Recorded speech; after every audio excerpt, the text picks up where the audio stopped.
ಪ್ರಾರ್ಥನೆಯೊಂದಿಗೆ ನಮ್ಮ ಕಾರ್ಯಕ್ರಮ ಮುನ್ನಡೆಯುತ್ತದೆ.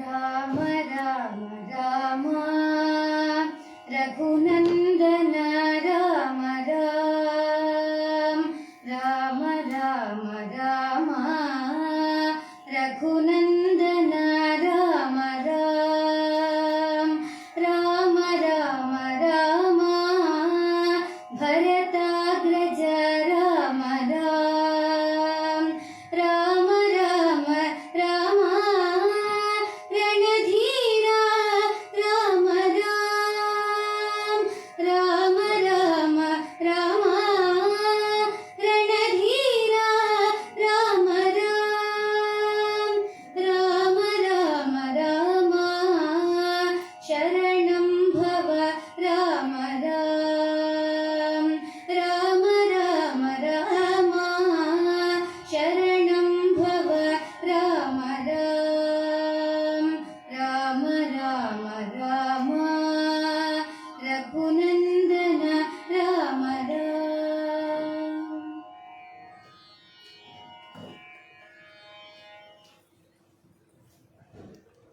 ಶ್ರೀಶ್ ಕುಮಾರ್ ಅವರ ಪ್ರಾಸ್ತಾವಿಕ ಮಾತುಗಳೊಂದಿಗೆ ಕಾರ್ಯಕ್ರಮ ಮುಗಿದಿರುತ್ತದೆ.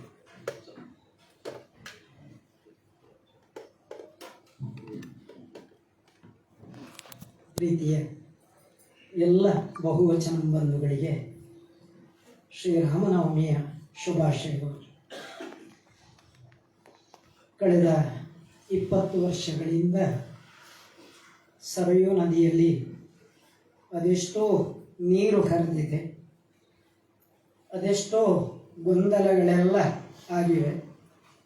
ಅದೆಲ್ಲದರ ಮಧ್ಯದಲ್ಲಿ ರಾಮನೂ ಕೂಡ ಅಯೋಧ್ಯೆಯಲ್ಲಿ ಬಾಲಚಂದ್ರನಾಗಿ ಮೆರೆದಿದ್ದಾನೆ. ಬಹುವಚನಂನ ರಾಮ ಈಗ ದಿನ ಲೆಕ್ಕಗಳಲ್ಲಿ, ವಾರ್ಷಿಕ ಲೆಕ್ಕಗಳಲ್ಲಿ ಆತ ಈಗ ಯುವಕನಾಗಿದ್ದಾನೆ. ನಾವು ವೈಯಕ್ತಿಕವಾಗಿ ವೃದ್ಧಾಪ್ಯದ ಕಡೆಗೆ ಹೋದರೂ ರಾಮ ಯುವಕ ಅಂತ ಹೇಳುವ ಸಂತೋಷ ಅದು ನಮಗಿದೆ. ಪ್ರಾರಂಭದಲ್ಲಿ ಮನೆಯ ಒಳಗಿನ ಒಂದು ಸಣ್ಣ ಹಾಲಲ್ಲಿ ಒಂದು ಸಣ್ಣ ಭಜನೆಯ ಆಲೋಚನೆಗಳಲ್ಲಿ ರಾಮ ಬಹುವಚನ ಒಳಗೆ ಬಂದ. ಆದರೆ ಅದರ ಹಿಂದೆ ಒಂದು ದೀರ್ಘ ಇತಿಹಾಸ ಇದೆ. ಒಂದು ಕಾಲಕ್ಕೆ ನಿಮಗೆಲ್ಲರಿಗೂ ನೆನಪಿದೆ, ಗಣೇಶ್ ಬೀಡಿಯವರು, ಬೇರೆ ಬೇರೆ ಕಂಪನಿಯವರು ದೊಡ್ಡ ದೊಡ್ಡ ಕ್ಯಾಲೆಂಡರ್ಗಳನ್ನು ಮಾಡ್ತಾ ಇದ್ರು. ಆ ಕ್ಯಾಲೆಂಡರ್ಗಳ ಬಗ್ಗೆ ನಮಗೆ ಸತ್ಯಕ್ಕಾದರೆ, ನಾನು ಉಡುಪಿಯಲ್ಲಿ ಹೈಸ್ಕೂಲಿಗೆ ಹೋಗ್ತಾ ಇದ್ದಾಗ ಅಂಗಡಿ ಹೋಗಿ ಕ್ಯಾಲೆಂಡರ್ ಬೇಡ್ತಾ ಇದ್ವಿ. ಅದು ಆ ಕಾಲದ ಒಂಥರ ಕುತೂಹಲ. ನನ್ನ ಹತ್ರ 10 ಕ್ಯಾಲೆಂಡರ್ ಆಗಿದೆ, 15 ಆಗಿದೆ ಅಂತ ಹೇಳುವ ಆ ದಿನಗಳಿತ್ತು, ಕುತೂಹಲ ಇತ್ತು. ಅದಂತೂ 1-2 ಅಗರಬತ್ತಿ ಕಂಪನಿಯವರು ಮಾಡ್ತಾ ಇದ್ದ ಆ ಕ್ಯಾಲೆಂಡರಿಗಂತೂ ಬಹಳ ಗೌರವವೇ ಇತ್ತು. ಆ ದಿನಗಳಲ್ಲಿ ನಮ್ಮ ಉಪ್ಪಿನಂಗಡಿಯ ಕಜೆ ಮನೆಗೆ ಒಂದು ಕ್ಯಾಲೆಂಡರ್ ಬರ್ತದೆ. ಕ್ಯಾಲೆಂಡರನ್ನು ನಾವೆಲ್ಲ ಅಪ್ಪನ ಹತ್ರ ಒತ್ತಾಯ ಮಾಡ್ತೇವೆ, ಅದಕ್ಕೊಂದು ಫ್ರೇಮ್ ಆಗಬೇಕು ಅಂತ. ನಿಮ್ಗೆ ಗೊತ್ತಿದೆ, ಹಳ್ಳಿ ಮನೆಯಲ್ಲಿ ಒಂದು ಫೋಟೋಗೆ ಫ್ರೇಮ್ ಆದ ಕೂಡಲೇ ಅದಕ್ಕೊಂದು ಥ್ರಿಲ್ ಬರೋದೋ ಏನೋ ಅಂತ. ಇಡೀ ಗೋಡೆಗಳಲ್ಲಿ ಅಂತ ದಿನಗಳಿತ್ತು. ಮನೆಯಲ್ಲೂ ಬೇಕಾದಷ್ಟು ಅಪ್ಪನ ಇಲ್ಲಿ ಅಂಬರ ಚರಕದ, ಅವರು ಗಾಂಧಿ ಮೂವ್ಮೆಂಟ್ನ ಚರಕದ ನೂಲು ತೆಗೆಯುವ ಕೆಲಸವನ್ನು ಮಿಷನ್ ಗುಡ್ಡೆಯಲ್ಲಿ ಮಾಡ್ತಾ ಇದ್ರು ಅವರು. ಮತ್ತು ವಾಚ್ ರಿಪೇರಿ ಮಾಡ್ತಾ ಇದ್ದ ಗೋವಿಂದ ಭಟ್ರೆಲ್ಲ ಸೇರಿ ಅಂಬರ ಚರಕದಲ್ಲಿ ಕೆಲಸ ಮಾಡ್ತಾ ಇದ್ರು. ಆ ರಭಸಗಳಲ್ಲಿಯೇ ಮತ್ತೆ ಮನೆಯಲ್ಲಿ ಅಪ್ಪ ಅಮ್ಮ ಇಬ್ಬರು ಟೀಚರ್ಸ್, ಈ ರಾಮನ ಫೋಟೋಗೆ ಫ್ರೇಮ್ ಆಗ್ತದೆ. ಆದರೆ ನಮ್ಮಲ್ಲೊಂದು ಕಟು ನಿಯಮಗಳಾಯಿತು. ರಾಮ ಪೂಜೆ ಇಲ್ಲದೆ ಪ್ರಸಾದ ಇಲ್ಲ, ರಾತ್ರಿ ಊಟ ಇಲ್ಲ ಅಂತ. ಅದು ಅಮ್ಮ ಕೂಡಲೇ ಅದನ್ನು ವ್ಯವಸ್ಥೆ ಮಾಡ್ತಾ ಇದ್ಲು. ಅವಲಕ್ಕಿ ಸ್ವಲ್ಪ ಸಕ್ಕರೆ ಸ್ವಲ್ಪ ಜೇನು, ಅದಷ್ಟು ಕಲಸಿ ಅದು ರಾಮಪ್ರಸಾದ ಆಗ್ತಿತ್ತು. ಅದು ನಮ್ಮ ಮನೆ ಎಲ್ರಿಗೂ ತಲುಪ್ತಿತ್ತು. ಅದಾದ್ಮೇಲೆ ಎಲ್ರಿಗೂ ಊಟ. ರಾಮ ಪೂಜೆಗೆ ಬರ ಇದ್ರೆ ಊಟ ಇಲ್ಲ ಅಂತ ಹೇಳುವಷ್ಟು ಕಟು ನಿಯಮಗಳೆಲ್ಲ ಇತ್ತು.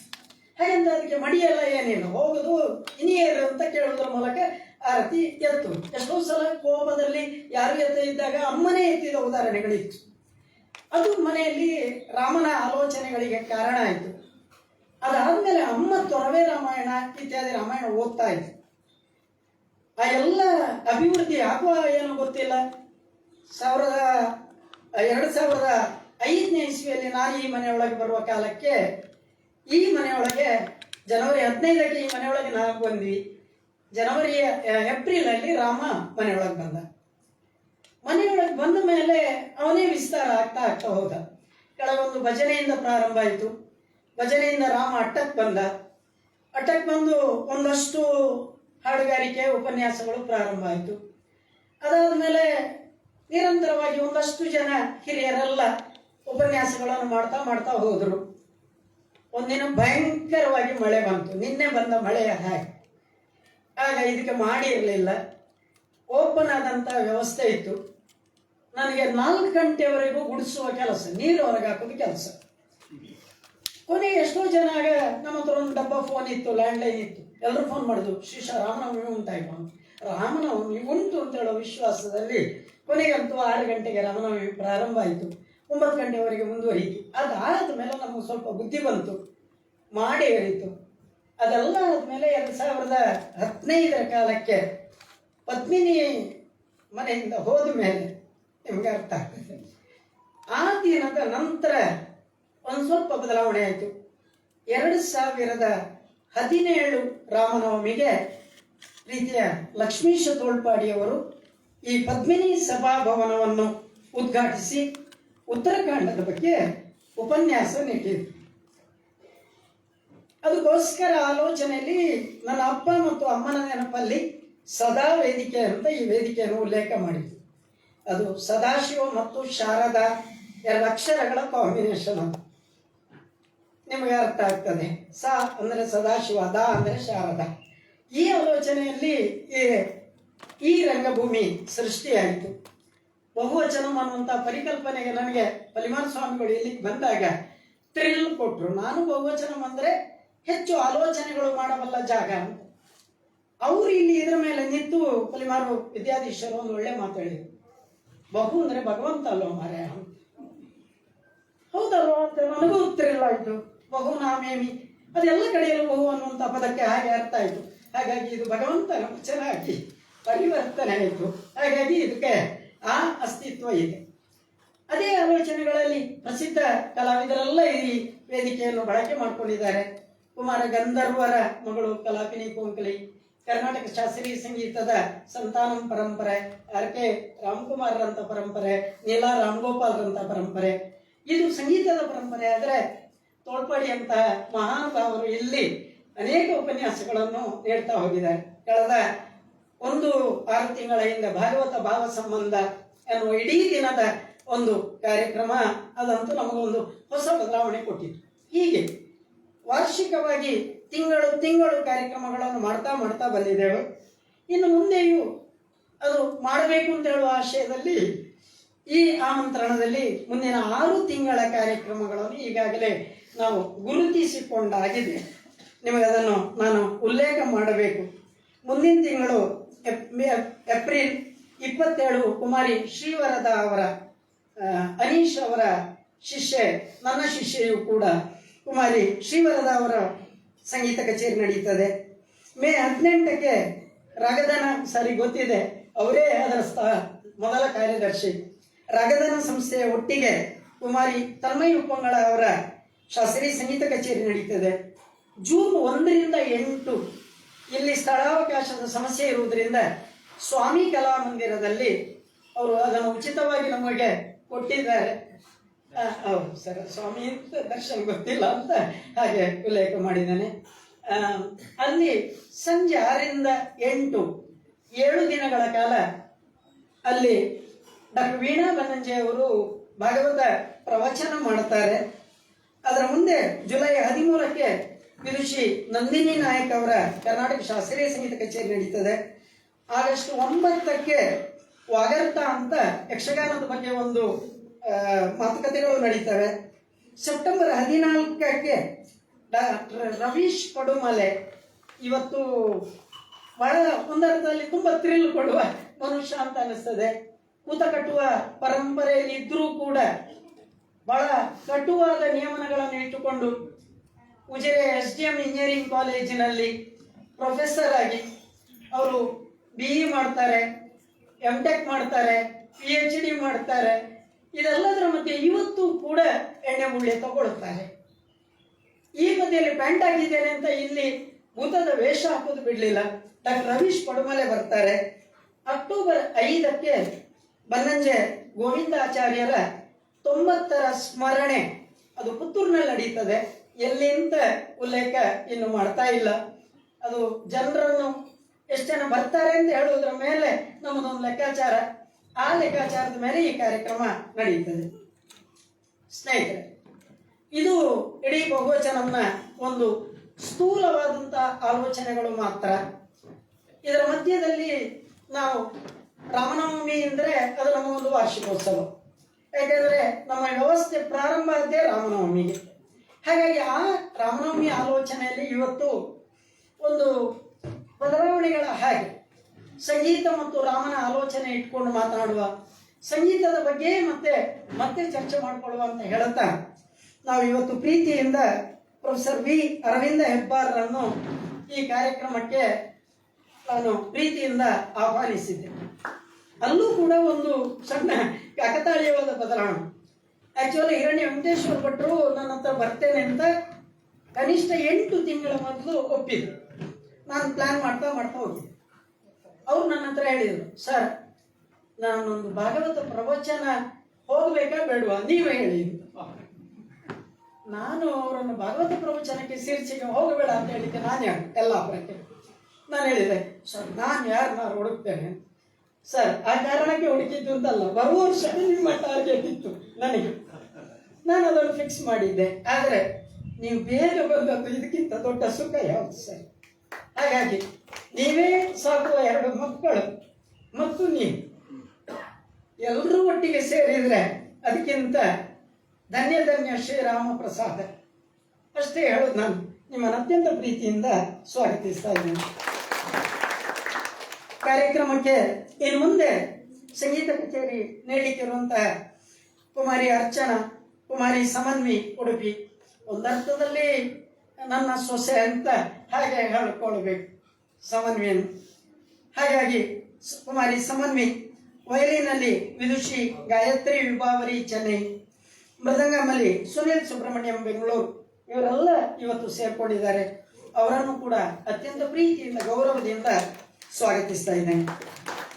ಕಾರ್ಯಕ್ರಮಕ್ಕೆ ಕಲಾವಿದರ ಪೋಷಕರು ಬಂದಿದ್ದಾರೆ. ವಿಭಾವರಿ ಅಣ್ಣ ಅವರು ಟ್ವಿನ್ಸ್ ಅಂತ ದಾಖಲಾಗಿದ್ರು, ಅವರು ಬಂದಿದ್ದಾರೆ. ಪಾಪ 32 ಗಂಟೆ ಜರ್ನಿ ಮಾಡಿ ಪುತ್ತೂರು ತಲುಪಿದ್ದಾರೆ. ಅವರನ್ನೆಲ್ಲರನ್ನು ಅತ್ಯಂತ ಪ್ರೀತಿಯಿಂದ ಗೌರವದಿಂದ ಸ್ವಾಗತಿಸ್ತಾ ಇದ್ದೇನೆ. ಕಾರ್ಯಕ್ರಮದ ನನ್ನ ಧೈರ್ಯ ನೀವು, ನಾನು ಯಾವತ್ತೂ ಹೇಳಿಕೊಂಡು, ಯಾವಾಗ ನನಗೆ ಕೇಳಲಿಕ್ಕೆ ಕಷ್ಟ ಆಗ್ತದೆ ಆ ದಿನ ಬಹುವಚನ ಬಂದ್ ಆಗ್ತದೆ. ಶಟ್ರ್ ರೆಡಿ ಇದೆ, ಹೇಳಿದ್ರೆ ಆಯಿತು. ಆದರೆ ಎಲ್ಲಿವರೆಗೆ ನೀವು ಬರ್ತೀರೋ ನಮಗೆ ಶಕ್ತಿ ಇರ್ತದೆ, ಅಲ್ಲಿವರೆಗೆ ಬಹುವಚನ ಅಲರ್ಟ್ ಆಗಿ ಇರ್ತದೆ. ಎಷ್ಟೇ ಆಲೋಚನೆಗಳು ಕೆಲವು ಸಲ ಏರ್ಪೇರ್ ಆಗ್ತದೆ, ಆದರೆ ಗೊಂದಲ ಇಲ್ಲದೆ ಕೊನೆಗೆ ಚೆನ್ನಾಗಿ ನಡೀತದೆ. ಕೊನೆ ಕ್ಷಣದವರೆಗೂ ಒಮ್ಮೊಮ್ಮೆ ಏರ್ಪೇರ್ ಆಗ್ತಾ ಇರ್ತದೆ. ಕರೆಂಟ್ ಹೋಗಿರ್ತದೆ, ಜನರೇಟರ್ ಕೈ ಕೊಡ್ತದೆ, ಕೊನೆಗೆ ಏನೆಲ್ಲ ಆಗ್ತದೆ, ಆದರೆ ಕೊನೆಗೆ ಸರಿಯಾಗ್ತದೆ. ಅದು ಈ ಮಣ್ಣಿನ ಗುಣ ಕಾಣಬೇಕು. ಹಾಗಾಗಿ ಪ್ರೀತಿಯಿಂದ ಬಂದಿರುವ ಎಲ್ಲ ಹಿರಿಯರನ್ನು ಕೂಡ ಅತ್ಯಂತ ಗೌರವದಿಂದ ನಾನು ಸ್ವಾಗತಿಸ್ತಾ ಇದ್ದೇನೆ. ಮತ್ತೆ ನಾನು ಹೇಳ್ಕೊಳ್ಬೇಕಾದಿಷ್ಟು, ನಾಳದು ವೀಣಾ ಬನ್ನಂಜೆಯವರ ಕಾರ್ಯಕ್ರಮ ಅದು ಪುತ್ತೂರಿನಲ್ಲಿ ಆಗ್ತಾ ಇರುವ ಒಂದು ವಿಶಿಷ್ಟವಾದ ಕಾರ್ಯಕ್ರಮ. ಅದಕ್ಕೆ ನೀವೆಲ್ಲ ಬರಬೇಕು. ಅದರ ಮೊದಲ ಎಲ್ಲ ಕಾರ್ಯಕ್ರಮಕ್ಕೂ ಬರ್ತೀರಿ, ನೀವೆಲ್ಲ ಬರಬೇಕು ಅಂತ ಹೇಳ್ತಾ ಪ್ರೀತಿಯಿಂದ ಮತ್ತೊಮ್ಮೆ ಎಲ್ಲರನ್ನು ಗೌರವದಿಂದ ಸ್ವಾಗತಿಸ್ತಾ ಇದ್ದೇನೆ. ನಮಸ್ಕಾರ.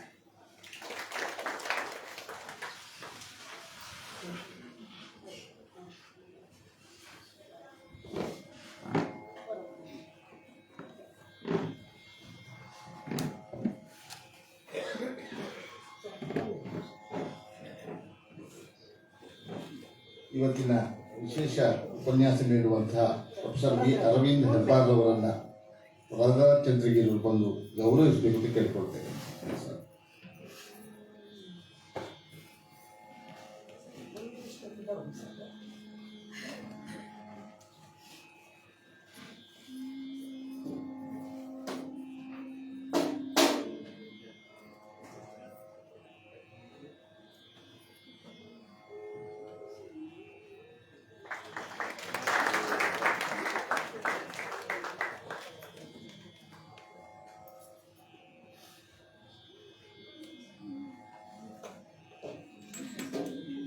ಶ್ರೀ ಅರವಿಂದ್ ಹೆಬ್ಬಾರ್ ಅವರು ರಾಮಕಥಾ ಸುಧಾ ಎನ್ನುವ ವಿಷಯದ ಬಗ್ಗೆ ನಮ್ಮೊಟ್ಟಿಗೆ ಮಾತಾಡ್ತಾರೆ ಸರ್.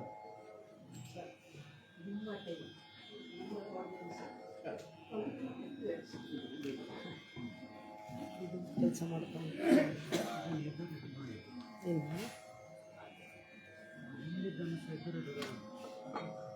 ನಿಮಗೆ ತೊಂದರೆ ಆಗೋದಿಲ್ಲ.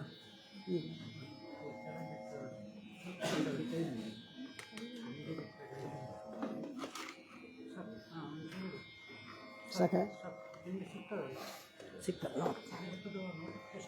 ಹೌದು, ಅದು ಬರ್ತದೆ, ಅದಕ್ಕೆ ದುರ್ಬುದ್ಧಿ ಅಷ್ಟೆ.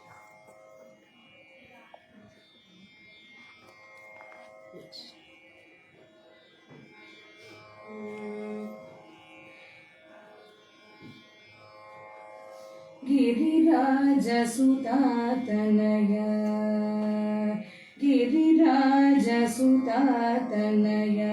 ಸದಯ ಗಿರಿರಾಜಸುತಾತನಯ ಸದಯ ಗಿರಿರಾಜಸುತಾತನಯ ಸದಯ ಗಿರಿರಾಜಸುತಾತನಯ ಸದಯ ಗಿರಿರಾಜಸುತಾತನಯ ಸದಯ ಗಿರಿರಾಜಸುತಾತನಯ ಸದಯ ಗಿರಿರಾಜಸುತಾತನಯ ಸದಯ ಗಿರಿರಾಜಸುತಾತನಯ ಸದಯ ಗಿರಿರಾಜಸುತಾತನಯ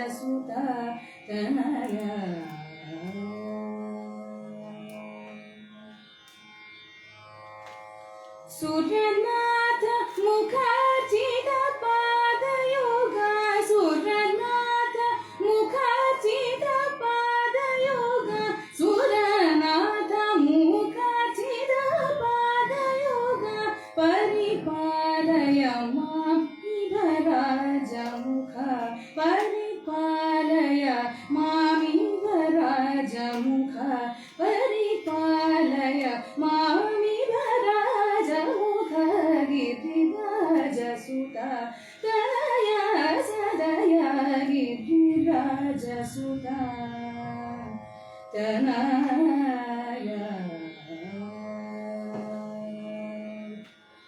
ಗಣನಾಥ ಪರಾತ್ಪರ ಶಂಕರ ಗಮವಾರಿ ನಿಧಿ ರಜನೀಕರ ಗಣನಾಥ ಪರಾತ್ಪರ ಶಂಕರ ಗಮವಾರಿ ನಿಧಿ ರಜನೀಕರ ಫಣಿರಾಜ ಕಂಕಣ ವಿಘ್ನ ನಿವಾರಣ ಫಣಿರಾಜ ಕಂಕಣ ವಿಘ್ನ ನಿವಾರಣ ಶಾಂಭವ ಶ್ರೀ ತ್ಯಾಗರಾಜ ಮುದ ಫಣಿರಾಜ ಕಂಕಣ ವಿಘ್ನ ನಿವಾರಣ ಶಾಂಭವ ಶ್ರೀ ತ್ಯಾಗರಾಜ ಮುದ ಗಿರಿರಾಜಸುತ ತನಯ ಸದಯ ಗಿರಿರಾಜಸುತ ತನಯ ಸದಯ ಗಿರಿರಾಜಸುತ ತನಯ ಸದಯ ಗಿರಿರಾಜಸುತ ತನಯ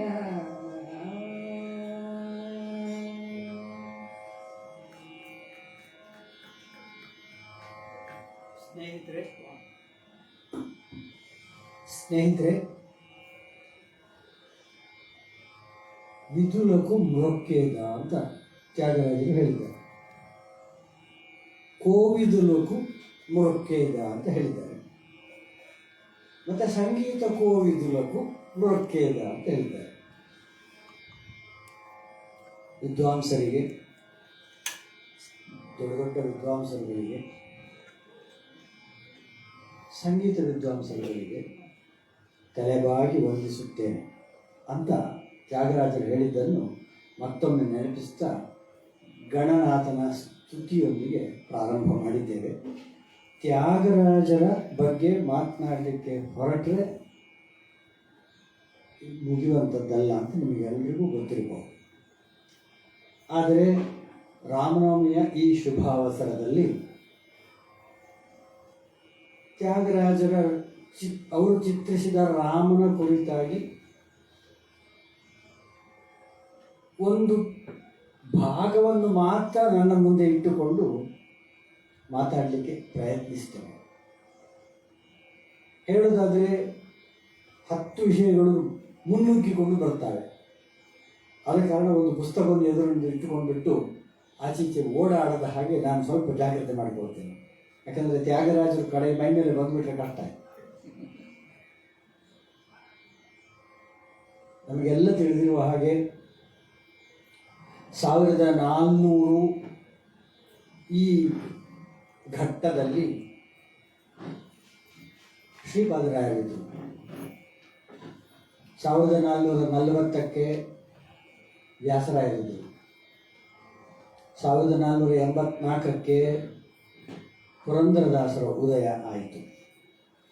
1480ಕ್ಕೆ ವಾದಿರಾಜರ ಉದಯ ಆಯಿತು.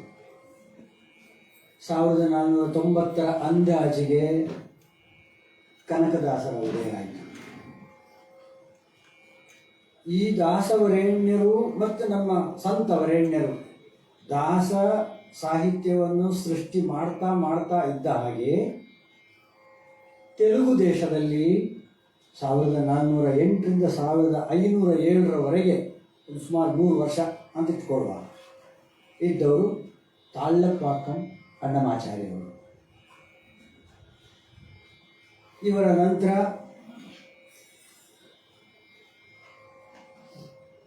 ಭದ್ರಾಚಲ ರಾಮದಾಸರು ಕಾಣಲಿಕ್ಕೆ ಸಿಗ್ತಾರೆ. ಕ್ಷೇತ್ರಜ್ಞ ಸಿಗ್ತಾರೆ. ಹೀಗೆ ಕೆಲವಾರು ಹೆಸರುಗಳು ನಮ್ಮ ಕಿವಿಯಲ್ಲಿ ಅನುರಣಿಸುತ್ತವೆ. 15-16ನೇ ಶತಮಾನಕ್ಕಾಗುವಾಗ ತೆಲುಗು ನಾಡಿನಲ್ಲಿ ಕಾಕರ್ಲ ವಂಶದಲ್ಲಿ ಪಂಚನದ ಬ್ರಹ್ಮ ಅಂತ ಇದ್ರು. ಪಂಚನದ ಬ್ರಹ್ಮ ಮುಲ್ಕನಾಡು ಬ್ರಾಹ್ಮಣರು, ಭಾರದ್ವಾಜ ಗೋತ್ರ. ಪಂಚನದ ಬ್ರಹ್ಮರಿಗೆ 5 ಮಕ್ಕಳು. 5 ಮಕ್ಕಳ ಹೆಸರು ಹೇಳುವಂಥ ಕೆಲಸ ಬೇಡ ನನಗೆ, ಇದೇ ಇದು. ಆದರೆ ಗಿರಿರಾಜ ಸುತ ಅಂತ ಹೇಳಿದ್ರಲ್ಲ, ಆ ಗಿರಿರಾಜ ಬ್ರಹ್ಮ ನನಗೆ ಬೇಕೀಗ. ಇಲ್ಲಿ ಹೇಳಿದ್ದು ಪರಮೇಶ್ವರನಿಗೆ, ಆದರೆ ಇಲ್ಲಿ ಗಿರಿರಾಜ ಸುತವನ್ನು ಅವರು ಮತ್ತೆ ತ್ಯಾಗರಾಜರು ಹೊಂದಿಸಿಕೊಂಡದ್ದು ಯಾಕಂದರೆ ಅವರ ಮುತ್ತಜ್ಜನನ್ನು ನೆನಪಿಸಿಕೊಂಡದ್ದು. ಗಿರಿರಾಜ ಬ್ರಹ್ಮ ಆ ಸಮಯದಲ್ಲಿ ಅಥವಾ ಮುಂದಿನ ಸಮಯದಲ್ಲಿ ಗಿರಿರಾಜ ಕವಿ ಅಂತ ಒಬ್ಬರಿದ್ರು. ಇವರು ಒಂದೇ ಅಲ್ಲ, ಅವರು ಬೇರೆ. ಗಿರಿರಾಜ ಕವಿ ಬೇರೆ, ಇವರು ಗಿರಿರಾಜ ಬ್ರಹ್ಮ. ಈ ಗಿರಿರಾಜ ಬ್ರಹ್ಮನ ಮಗನೇ ರಾಮಬ್ರಹ್ಮ. ರಾಮಬ್ರಹ್ಮನ ಮಗನೇ ತನಯನೇ ತ್ಯಾಗಬ್ರಹ್ಮ. ರಾಮಬ್ರಹ್ಮ ತನಯುಡರು. ರಾಮ ಬ್ರಹ್ಮ ತನಯುಡು ತ್ಯಾಗರಾಜು ತಪಾಡುಚು ಮುಂಚಗ. ದೊರಕುನ ಇಟುವಂಟಿ ಸೇವಾ ಅಂತ ತ್ಯಾಗರಾಜರು ಹೇಳುವಾಗ ಅಲ್ಲಿ ಅಪ್ಪನನ್ನು ನೆನೆಸ್ಕೊಳ್ತಾರೆ. ರಾಮಬ್ರಹ್ಮ ತನಯುಡವು ತ್ಯಾಗರಾಜ ಹಾಡ್ತಾ ಇದ್ದ ಇದನ್ನು ಅಂತ. ಈಗ ರಾಮಬ್ರಹ್ಮನ ಮಗ ತ್ಯಾಗಬ್ರಹ್ಮ. ರಾಮಬ್ರಹ್ಮನ ಹೆಂಡತಿ ಸೀತಮ್ಮ. ಅವರ ಮೊದಲ ಹೆಸರು ಶಾಂತಮ್ಮ, ಅವರು ಸೀತಮ್ಮ. ಸೀತಮ್ಮ ಮಾಯಮ್ಮ ಸೀತಮ್ಮ ಮಾಯಮ್ಮ ಶ್ರೀರಾಮುಡು తండ్రి రాముడు ರಾಮಬ್ರಹ್ಮ, ಸೀತಮ್ಮ ಅಮ್ಮ ಅಂತ ಹೇಳುವಂಥದ್ದನ್ನು ಬಹಳ ಮೆತ್ತಗೆ ವಸಂತ ರಾಗದಲ್ಲಿ ಇದನ್ನು ಸೇರಿಸ್ಕೊಂಡ್ಬಿಟ್ಟಿದ್ದಾರೆ. ಹೀಗೆ ರಾಮಬ್ರಹ್ಮ ಮತ್ತು ಸೀತಾ ದಂಪತಿಗಳಿಗೆ ಹುಟ್ಟಿದವರು. ಅಜ್ಜನ ಹೆಸರು ಒಬ್ಬರು ಪಂಚನದ ಬ್ರಹ್ಮ, ಪಂಚಾಪಕೇಶ ಬ್ರಹ್ಮ, ತ್ಯಾಗ ಬ್ರಹ್ಮ. ಈ ಪಂಚನದ ಬ್ರಹ್ಮ ಅಂತೇಳಿ ಹೇಳುವ ಅಜ್ಜನ ಹೆಸರಿನ ಮನುಷ್ಯ ಸ್ವಲ್ಪ ತೀರ್ಕೊಂಡು, ಪಂಚಾಪಕೇಶ ಬ್ರಹ್ಮ ಉಳಿದು ಅವರು ಮಂಡೇನ್ ಅಥವಾ ಲೋಕದ ರುಚಿಗಳನ್ನು ಹೆಚ್ಚು ಸವಿಯುತ್ತಾ ತ್ಯಾಗಬ್ರಹ್ಮನಿಗೆ ವೃತ್ತ ದಿಕ್ಕಿನಲ್ಲಿ ನಡೆದಂಥವರು. ಅವರು ಜಲ್ಪೇಶ ಅಂತ ಅವರ ಇನ್ನೊಂದು ಹೆಸರು, ಜಲ್ಪೇಶ. ಈ ಪಂಚಾಪಕೇಶ ಬ್ರಹ್ಮ ಮತ್ತು ತ್ಯಾಗ ಬ್ರಹ್ಮ ಇವರು ಅಣ್ಣ ತಮ್ಮಂದರು ತಿರುವಯ್ಯಾರಿನಲ್ಲಿ ಬಂದು ನೆಲೆಸುವಂತಾಯಿತು. ಆಂಧ್ರ ದೇಶದ ಕಾಕರ್ಲದಿಂದ ತಿರುವಯ್ಯಾರಿಗೆ ಬಂದರು. ಅದಕ್ಕೆ ಪಂಚನದ ಕ್ಷೇತ್ರ ಅಂತ ಹೆಸರು. ಯಾಕಂದರೆ 5 ನದಿಗಳಿದೆ: ಕಾವೇರಿ, ಕೊಲ್ಲಡಂ, ಕುಡಮುರುಟಿ, ವೆನ್ನಾರ್ ಮತ್ತು ವೆಟ್ಟಾರ್ ಅಂತ ಹೇಳುವಂಥ 5 ನದಿಗಳ ಸಂಗಮ ಪ್ರದೇಶ ಈ ತಿರುವಯ್ಯಾರು ಅಥವಾ ಕಾವೇರಿ ನದಿ ಪ್ರದೇಶ. ಇಲ್ಲಿ ಪಂಚನದ ಕ್ಷೇತ್ರ.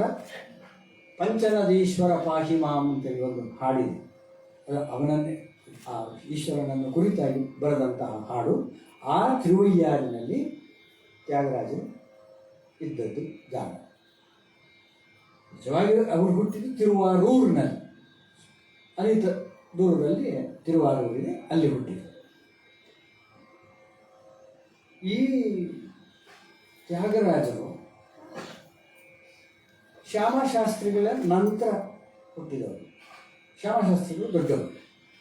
1762 ಶ್ಯಾಮಶಾಸ್ತ್ರಿಗಳಾದರೆ 1767 ತ್ಯಾಗರಾಜರು. ಸ್ವಲ್ಪವೇ ಸಮಯದ ಅಂತರದಲ್ಲಿ 1775ರಲ್ಲಿ ಮುತ್ತುಸ್ವಾಮಿ ದೀಕ್ಷಿತರು.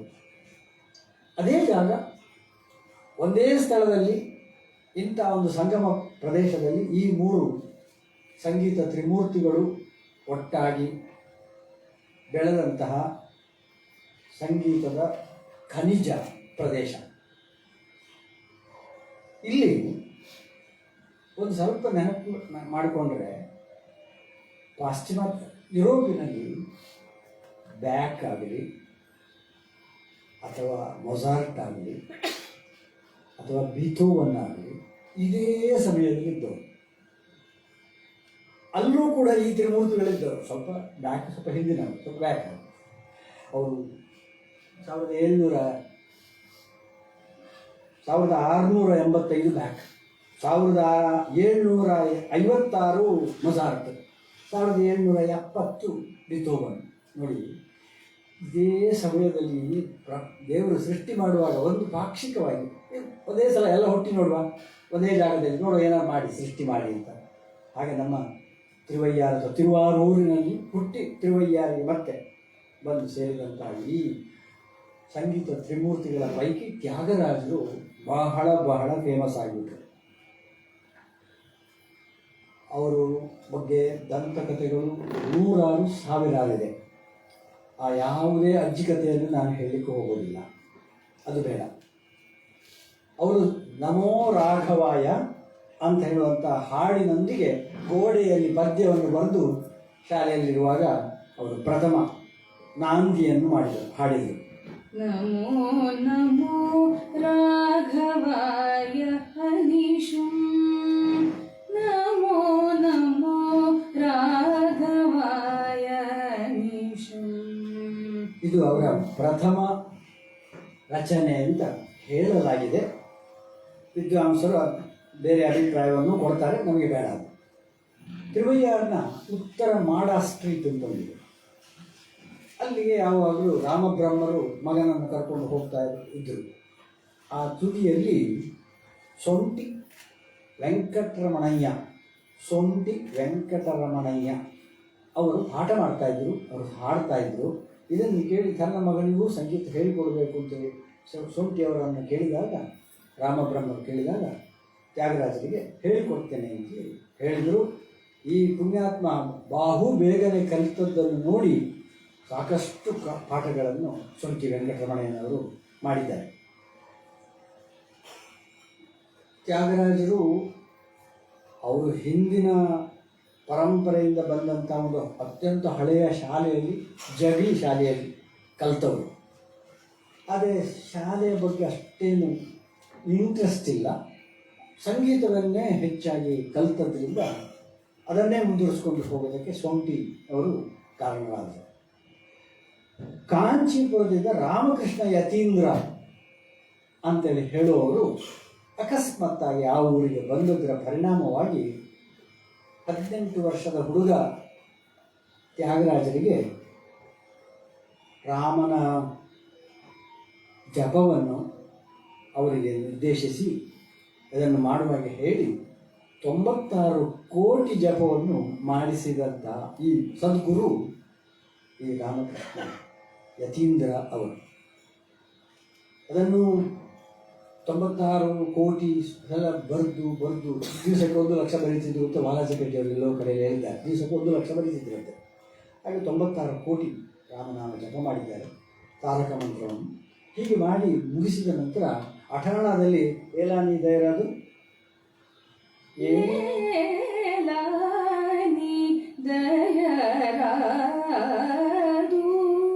ಅಂತ ಹೇಳ್ತಾ ತನ್ನ ಎದುರಿನಲ್ಲಿ ನಿಂತಂತ ರಾಮನನ್ನು ತಾನು ದರ್ಶಿಸಿದ್ದಾರೆ. ಕನುಗೊಂಡಿನಿ ಶ್ರೀರಾಮುನಿ ನೆಡು ಇದು ಆ 96 ಕೋಟಿ ರಾಮನಾಮ ಜಪ ಮಾಡಿದ ನಂತರ ತನಗೆ ತಾನೇ ನೋಡಿದಂಥ ರಾಮನನ್ನು ವಿವರಿಸುವಂಥ ಒಂದು ಅದ್ಭುತವಾದಂಥ ಬಿಲಹರಿ ಕೃತಿ. 1784ಕ್ಕೆ ಪಾರ್ವತಿ ಅಮ್ಮನವರೊಟ್ಟಿಗೆ ತ್ಯಾಗರಾಜರದ್ದು ವಿವಾಹ ಆಯಿತು. ಆದರೆ ಅವರು ತೀರ್ಕೊಂಡ್ರು. ಆ ತಿಳ್ಕೊಳ್ಳೋದಕ್ಕಿಂತ ಮುಂಚೆ ಅವರು ಹೇಳಿದ್ದಾರೆ, ನಾನು ಸಾಯ್ತೇನೆ, ಅವರು ಕಾಯಿಲೆ ಇತ್ತು, ನನ್ನ ತಂಗಿಯನ್ನೇ ನೀನು ಮದುವೆ ಆಗಬಹುದು ಅಂತ. ತನ್ನ ಹೆಂಡತಿಯ ನಿರ್ದೇಶನದಂತೆ ಅವರ ಹೆಂಡತಿಯನ್ನೇ ಕಮಲಮ್ಮನನ್ನು ಮತ್ತೆ ತ್ಯಾಗರಾಜರು ವಿವಾಹವಾಗ್ತಾರೆ. ವಿವಾಹ ಆಗಿ ಸೀತಾಲಕ್ಷ್ಮಿ ಅಂತ ಹೇಳುವಂಥ ಒಬ್ಬರು ಪುತ್ರಿಯು ಅವರಿಂದ ಜನಿಸ್ತಾರೆ. ಕುಪ್ಪುಸ್ವಾಮಿ ಅಯ್ಯರು ಅಂತ ಹೇಳುವವರಿಗೆ ಅವರನ್ನು ವಿವಾಹ ಮಾಡಿಕೊಟ್ಟರು. ತ್ಯಾಗರಾಜನ್ ಅಂತ ಒಬ್ಬ ಪುತ್ರ ಅದಕ್ಕೆ ಜನಿಸಿದ. ಗುರು ಒಬ್ಬ ಪಿಟೀಲು ವಿದ್ವಾಂಸನ ಜೊತೆಗೆ ಅವನು ಪಿಟೀಲು ವಿದ್ವಾಂಸನನ್ನು ಒಂದು ಗುರು ಅಮ್ಮಾಳ್ ಅಂತ ಹೇಳುವವರ ಜೊತೆಗೆ ಮದುವೆ ಮಾಡಿಸಿದರು. ಕಾಯಿಲೆ ಪರಿಣಾಮವಾಗಿ ತೀರಿಯೋದು. ತ್ಯಾಗರಾಜರ ಸಂತತಿ ಇಲ್ಲಿ ನಿಂತಿತು. ಆಮೇಲೆ ಸಂತಾನ ಇಲ್ಲ. ತ್ಯಾಗರಾಜರು ಊಂಚ ವೃತ್ತಿ ಮಾಡ್ತಾ ಇದ್ದು ಅಂತ ನಮಗೆಲ್ಲರಿಗೂ ಗೊತ್ತಿದೆ. ಊಂಚ ವೃತ್ತಿ ಅಂತ ಹೇಳಿದರೆ ಪುಷ್ಯಬಹುಳ ಪಂಚಮೀಂದ್ರ ಅವರ ಆರಾಧನೆಯ ದಿವಸ ನಮ್ಮಲ್ಲಿ ಊಂಚ ವೃತ್ತಿಯನ್ನು ಮಾಡುವಂಥ ಒಂದು ಪದ್ಧತಿಯನ್ನು ನೆನಪಿಸಿಕೊಳ್ತೇವೆ ನಾವು. ಆ ದಿವಸ ಮಾತ್ರ ತ್ಯಾಗರಾಜರು ಜೀವಮಾನ ಇಡೀ ಊಂಚ ವೃತ್ತಿಯಲ್ಲಿಯೇ ಬದುಕಿದವರು. ಅಲ್ಲಿ ಒಂದು ಕಡೆಯಲ್ಲಿ ಹೇಳಿಕೊಂಡಿದ್ದಾರೆ, ಅಕ್ಕಿ ಬೇಳೆ ಮಾತ್ರ ಅಲ್ಲ, ಮೆಣಸಿನಕಾಯಿ ಬೇಕು, ಉಪ್ಪು ಬೇಕು ಅಂತ ಸಹ ಬೇಡಿಯೇ ತರು. ಅದಕ್ಕೆ ಆ ದಿವಸಕ್ಕೆ ಬೇಕಾದಷ್ಟು ಮಾತ್ರ, ಮರು ದಿವಸಕ್ಕೆ ತರುವಾಗಿಲ್ಲ. ಇಷ್ಟು ಶಿಸ್ತಿನ ಜೀವನದಲ್ಲಿ ರಾಮನ ಮೇಲೆಯೇ ತನ್ನ ಉದ್ದೇಶವನ್ನು ಇಟ್ಟು ತನ್ನ ಕೈಂಕರ್ಯವನ್ನು ಕೈಗೊಂಡವರು ತ್ಯಾಗರಾಜರು. ಅವರ ರಚನೆಗಳು ಸಾವಿರಾರು, 1000 ಇರ್ಬೋದು ಅಂತ. ಅದರ ಒಂದು ಆವೃತ್ತಿಯ ಪ್ರಕಾರ 24,000 ಬರೆದಿದ್ದಾರೆ ಅಂತೇಳಿ ಹೇಳ್ತಾರೆ. ಅದು ಗೊತ್ತಿಲ್ಲ. ಅದು ನಮ್ಮಲ್ಲಿ 4,25,000 ಬರೆದಿದ್ದಾರೆ ಅಂತ ಹೇಳಿದಾಗ ಬೇಡ. ಅದು 1,000 ಇರಬಹುದು ಅಂತ ಒಂದು ಆಲೋಚನೆ ಇದೆ. 1,000ರಲ್ಲಿ ರಂಗರಾಮಾನುಜ ಅಯ್ಯಂಗಾರ್ ಅಂತೇಳಿ ಹೇಳುವವರು ಸುಮಾರು 728 ಕೃತಿ ರಚನೆಗಳನ್ನು ಎಕ್ಸೆಪ್ಟ್ ಮಾಡಿ ಪ್ರಕಟಿಸಿದ್ದಾರೆ. ಕೃತಿ ಮಣಿಮಾಲೆ ಅಂತ ಹೇಳುವಂಥ ಪುಸ್ತಕದಲ್ಲಿ. ಟಿ ಕೆ ಗೋವಿಂದರಾವ್, ನಮ್ಮ ಪಡುಬಿದ್ರೆಯವರು, ಟಿ ಕೆ ಗೋವಿಂದರಾವ್ ತ್ರಿಗುಣಪುರದವರು, ಅವರು ಪ್ರಕಟಿಸಿದಂತಹ ಪುಸ್ತಕದಲ್ಲಿ 688 ರಚನೆಗಳು ತ್ಯಾಗರಾಜರದ್ದು ಅದರಲ್ಲಿದೆ. ಸೊ ನಮಗೆ ಸುಮಾರು 600 ಪ್ಲಸ್ ಆರ್ ಮೈನಸ್ ಅಂತ ಇಟ್ಕೊಳ್ಳೋಣ. ಈ ರಚನೆಗಳಲ್ಲಿ ಅವರು ಶುರುವಿಗೆ ಮಾಡಿದಂಥ ರಚನೆಯಲ್ಲಿ ಎಲ್ಲ ಪೂರ್ವ ಸೂರಿಗಳನ್ನು ಶಾಸ್ತ್ರಕಾರರನ್ನು ನೆನೆದಿದ್ದಾರೆ. ಅದರಲ್ಲಿ ವಿದುಲ ಕುಮ್ರೊಕ್ಕೇದ ಅಂತ ನಾನೊಂದಾಗ ಹೇಳಿದೆ. ಅದರಲ್ಲಿ ಕಮಲ, ಗೌರಿ,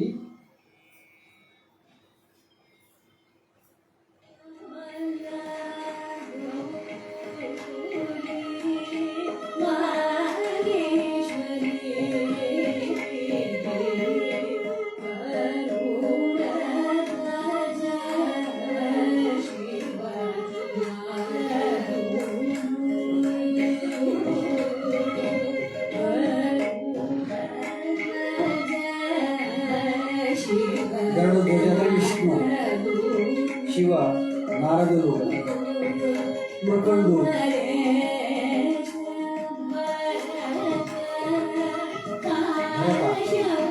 ಕಾಶ್ಯಪ,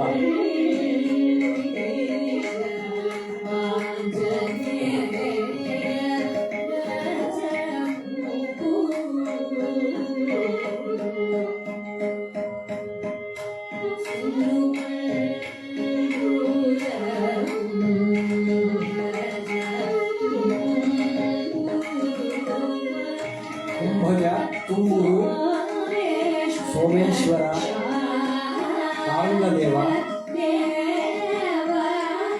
ನಂದಿ,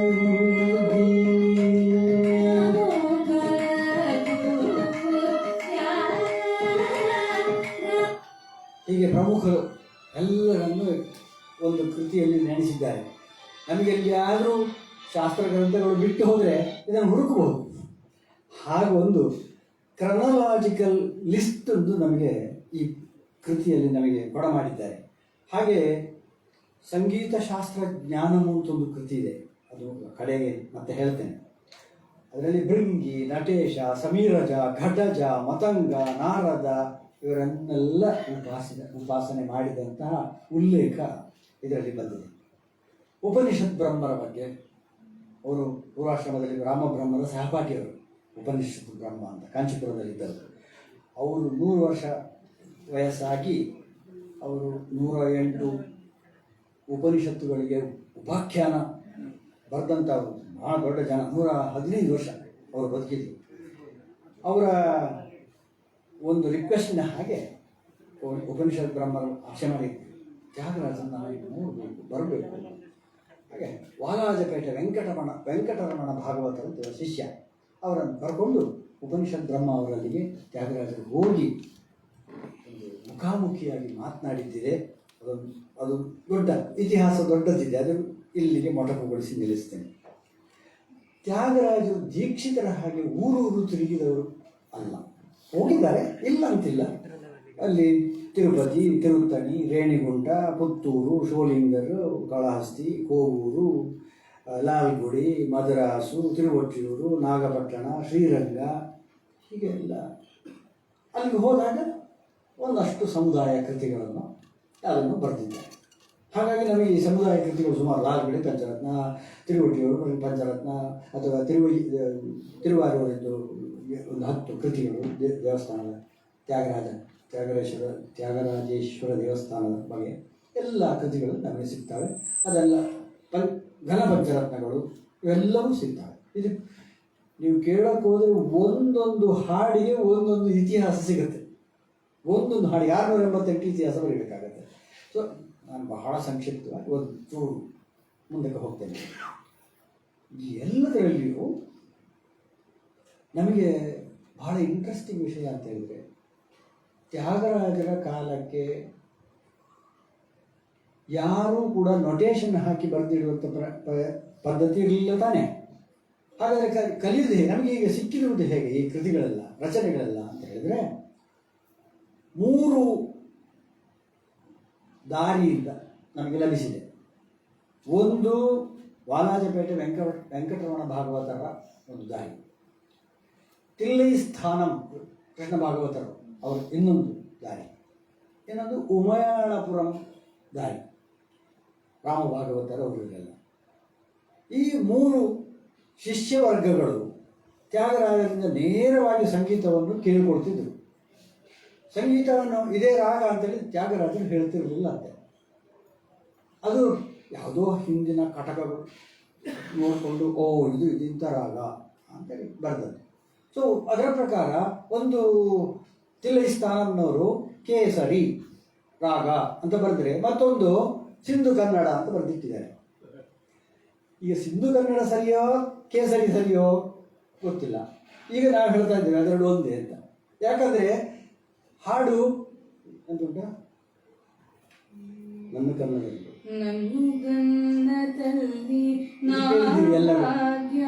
ಇದು ಒಂದು ತಿಲೈ ಸ್ಥಾನದವರ ಪ್ರಕಾರ ಕೇಸರಿ ಇದ್ದಾಗ ಇನ್ನೊಂದು ಸ್ಥಾನದ ಪ್ರಕಾರ ಅದು ಸಿಂಧು ಕನ್ನಡ ಅಂತ ಆಗ್ತದೆ. ಹೀಗೆ ಎಷ್ಟು ರಾಗಗಳು ವಿಚಿತ್ರವಾಗಿಯೂ ನಮಗೆ ಬಂದಿದೆ. ಕೆಲವು ರಾಗಗಳು ವಾಲಾಜಪೇಟೆಯವರು ಬರೆದಿರೋದು, ಉದಾಹರಣೆಗೆ ಜ್ಞಾನಮೊಸಗರಾದ ಅಲ್ಲಿಗೆ ಗೊತ್ತಿದೆ ರಾಗ ಯಾವುದು ಅಂತ, ಪೂರ್ವ ಕಲ್ಯಾಣಿ. ಇದು ಪೂರ್ವ ಕಲ್ಯಾಣಿಯಲ್ಲಿ ತ್ಯಾಗರಾಜರು ರಚಿಸಿದ್ದೇ ಅಲ್ಲ. ಇದು ರಚಿಸಿದ್ದು ಷಡ್ವಿಧ ಮಾರ್ಗಿಣಿಯಲ್ಲಿ.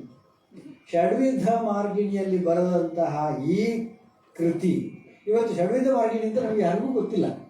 ನಾವು ಪರಂಪರೆ ಅಂತ ಹೇಳ್ಕೊಳ್ತೇವೆ, ಆದರೆ ಇದು ವಿಷಯ ಗೊತ್ತಿಲ್ಲ, ತುಂಬ ಜನರಿಗೆ ಗೊತ್ತಿಲ್ಲ. ಕಾರಣ ಈ ಕನ್ಫ್ಯೂಷನ್. 3 ಸ್ಥಾನದಿಂದ ಬಂದದ್ದು ಯಾವುದು ಸ್ಥಾನ ಸರಿಯಾದ್ದು ಅಂತ ನಮ್ಗೆ ಗೊತ್ತಿಲ್ಲ. ಒಂದು ಬಿಲದಿಂದ ಬಂದದ್ದು ಒಳ್ಳೆಯದು, ಇನ್ನೊಂದು ಬಿಲದಿಂದ ಬಂದದ್ದು ಕೆಟ್ಟದ್ದು ಅಂತೇಳಿ ಏನೂ ಆಗಿಲ್ಲ. ಅದನ್ನು ಒಪ್ಕೊಳ್ಬೇಕು, ಇದನ್ನು ಒಪ್ಕೊಳ್ಬೇಕು. ಅಂತೂ ಈ ಕನ್ಫ್ಯೂಷನ್ ಅನ್ನೋದಕ್ಕೆ ಕಾರಣ ಈ ಥರ ಬೇರೆ ಬೇರೆ ಮಾರ್ಗದಿಂದ ಬಂದದ್ದು. ಹಾಗೆ ಈ ಪೂರ್ವ ಕಲ್ಯಾಣಿ ಮಾಡಿದದ್ದು ಪುಣ್ಯಾತ್ಮ ಯಾರು, ವ್ಯಕ್ತಿಚಿನ್ನರು 1920 ಅವ್ರು ಯಾರೇ ಇರಲಿ ಬೇಡ, ನನಗೆ ಗೊತ್ತಿದೆ. ಕಾಂಟ್ರಡಿಕ್ಟರಿ ಆದದ್ರಿಂದ ಅದನ್ನು ಹೇಳೋದು ಬೇಡ ಇರಲಿ. ತ್ಯಾಗರಾಜರ ಎಲ್ಲ ಕೃತಿಗಳಲ್ಲಿ ಸುಮಾರಾಗಿ 80-90% ರಾಮನನ್ನೇ ಕುರಿತಾದ. ಆಬ್ಸೆಸ್ಡ್ ವಿತ್ ರಾಮನ್ ಏನು ಕಂಡ್ರೆ ಸಹ ರಾಮನ ಕುರಿತಾಗಿ ಇರ್ತದೆ. ಅದು ಅಬ್ಸೆಷನ್ ಎಷ್ಟಿತ್ತು ಅಂತ ಹೇಳಿದ್ರೆ ಕಡೆಗೆ ರಾಮನ ಮೇಲೆ ಸಿಟ್ಟೇ ಮಾಡೋದು. ನೀನು ನನಗೆ ಕಾಣುವುದಿಲ್ಲ, ನಾನು ಇಷ್ಟು ಮಾಡಿದ್ದೆ, ನೀನು ಅವರಿಗೆ ಒಲಿತಿದ್ದಿ, ಅವರಿಗೆ ಒಲಿತಿ, ಹೀಗೆ ಮಾಡಿದ್ದಿ, ಹಾಗೆ ಮಾಡಿದ್ದಿ, ನನಗೆ ಮಾತ್ರ ಈಗ ಅಂತ ಅರ್ಧಕ್ಕರ್ಧ ರಾಮನ ಕುರಿತಾಗಿ ಬರೆದಂತಹ ಕೃತಿಗಳಲ್ಲಿ ಈ ಥರದ ಒಂದು ಯಾಚನೆ ಇದೆ. ಮತ್ತು ಒಂಥರ ಬೇಸರ, ಒಂದು ಮನಸ್ಸಿನಲ್ಲಿ ಒಂದು ಬೇಸರ ತುಮುಲವನ್ನು ತೋಡಿಕೊಂಡಿದ್ದಾರೆ. ನೀನು ಯಾಕೆ ಹುಟ್ಟಿದ್ಯಾಕೆ, ನೀನು ಏನ ಅವತಾರ, ನಿನ್ಗೆ ಎತ್ತದ ನಿಂದು ಅವತಾರನೆಂದು ಮೆತ್ತುಕೊಂಡಿವೋ ಏನೇ ಕಾರಣವೋ ರಾಮುಡೈ ಮುಖ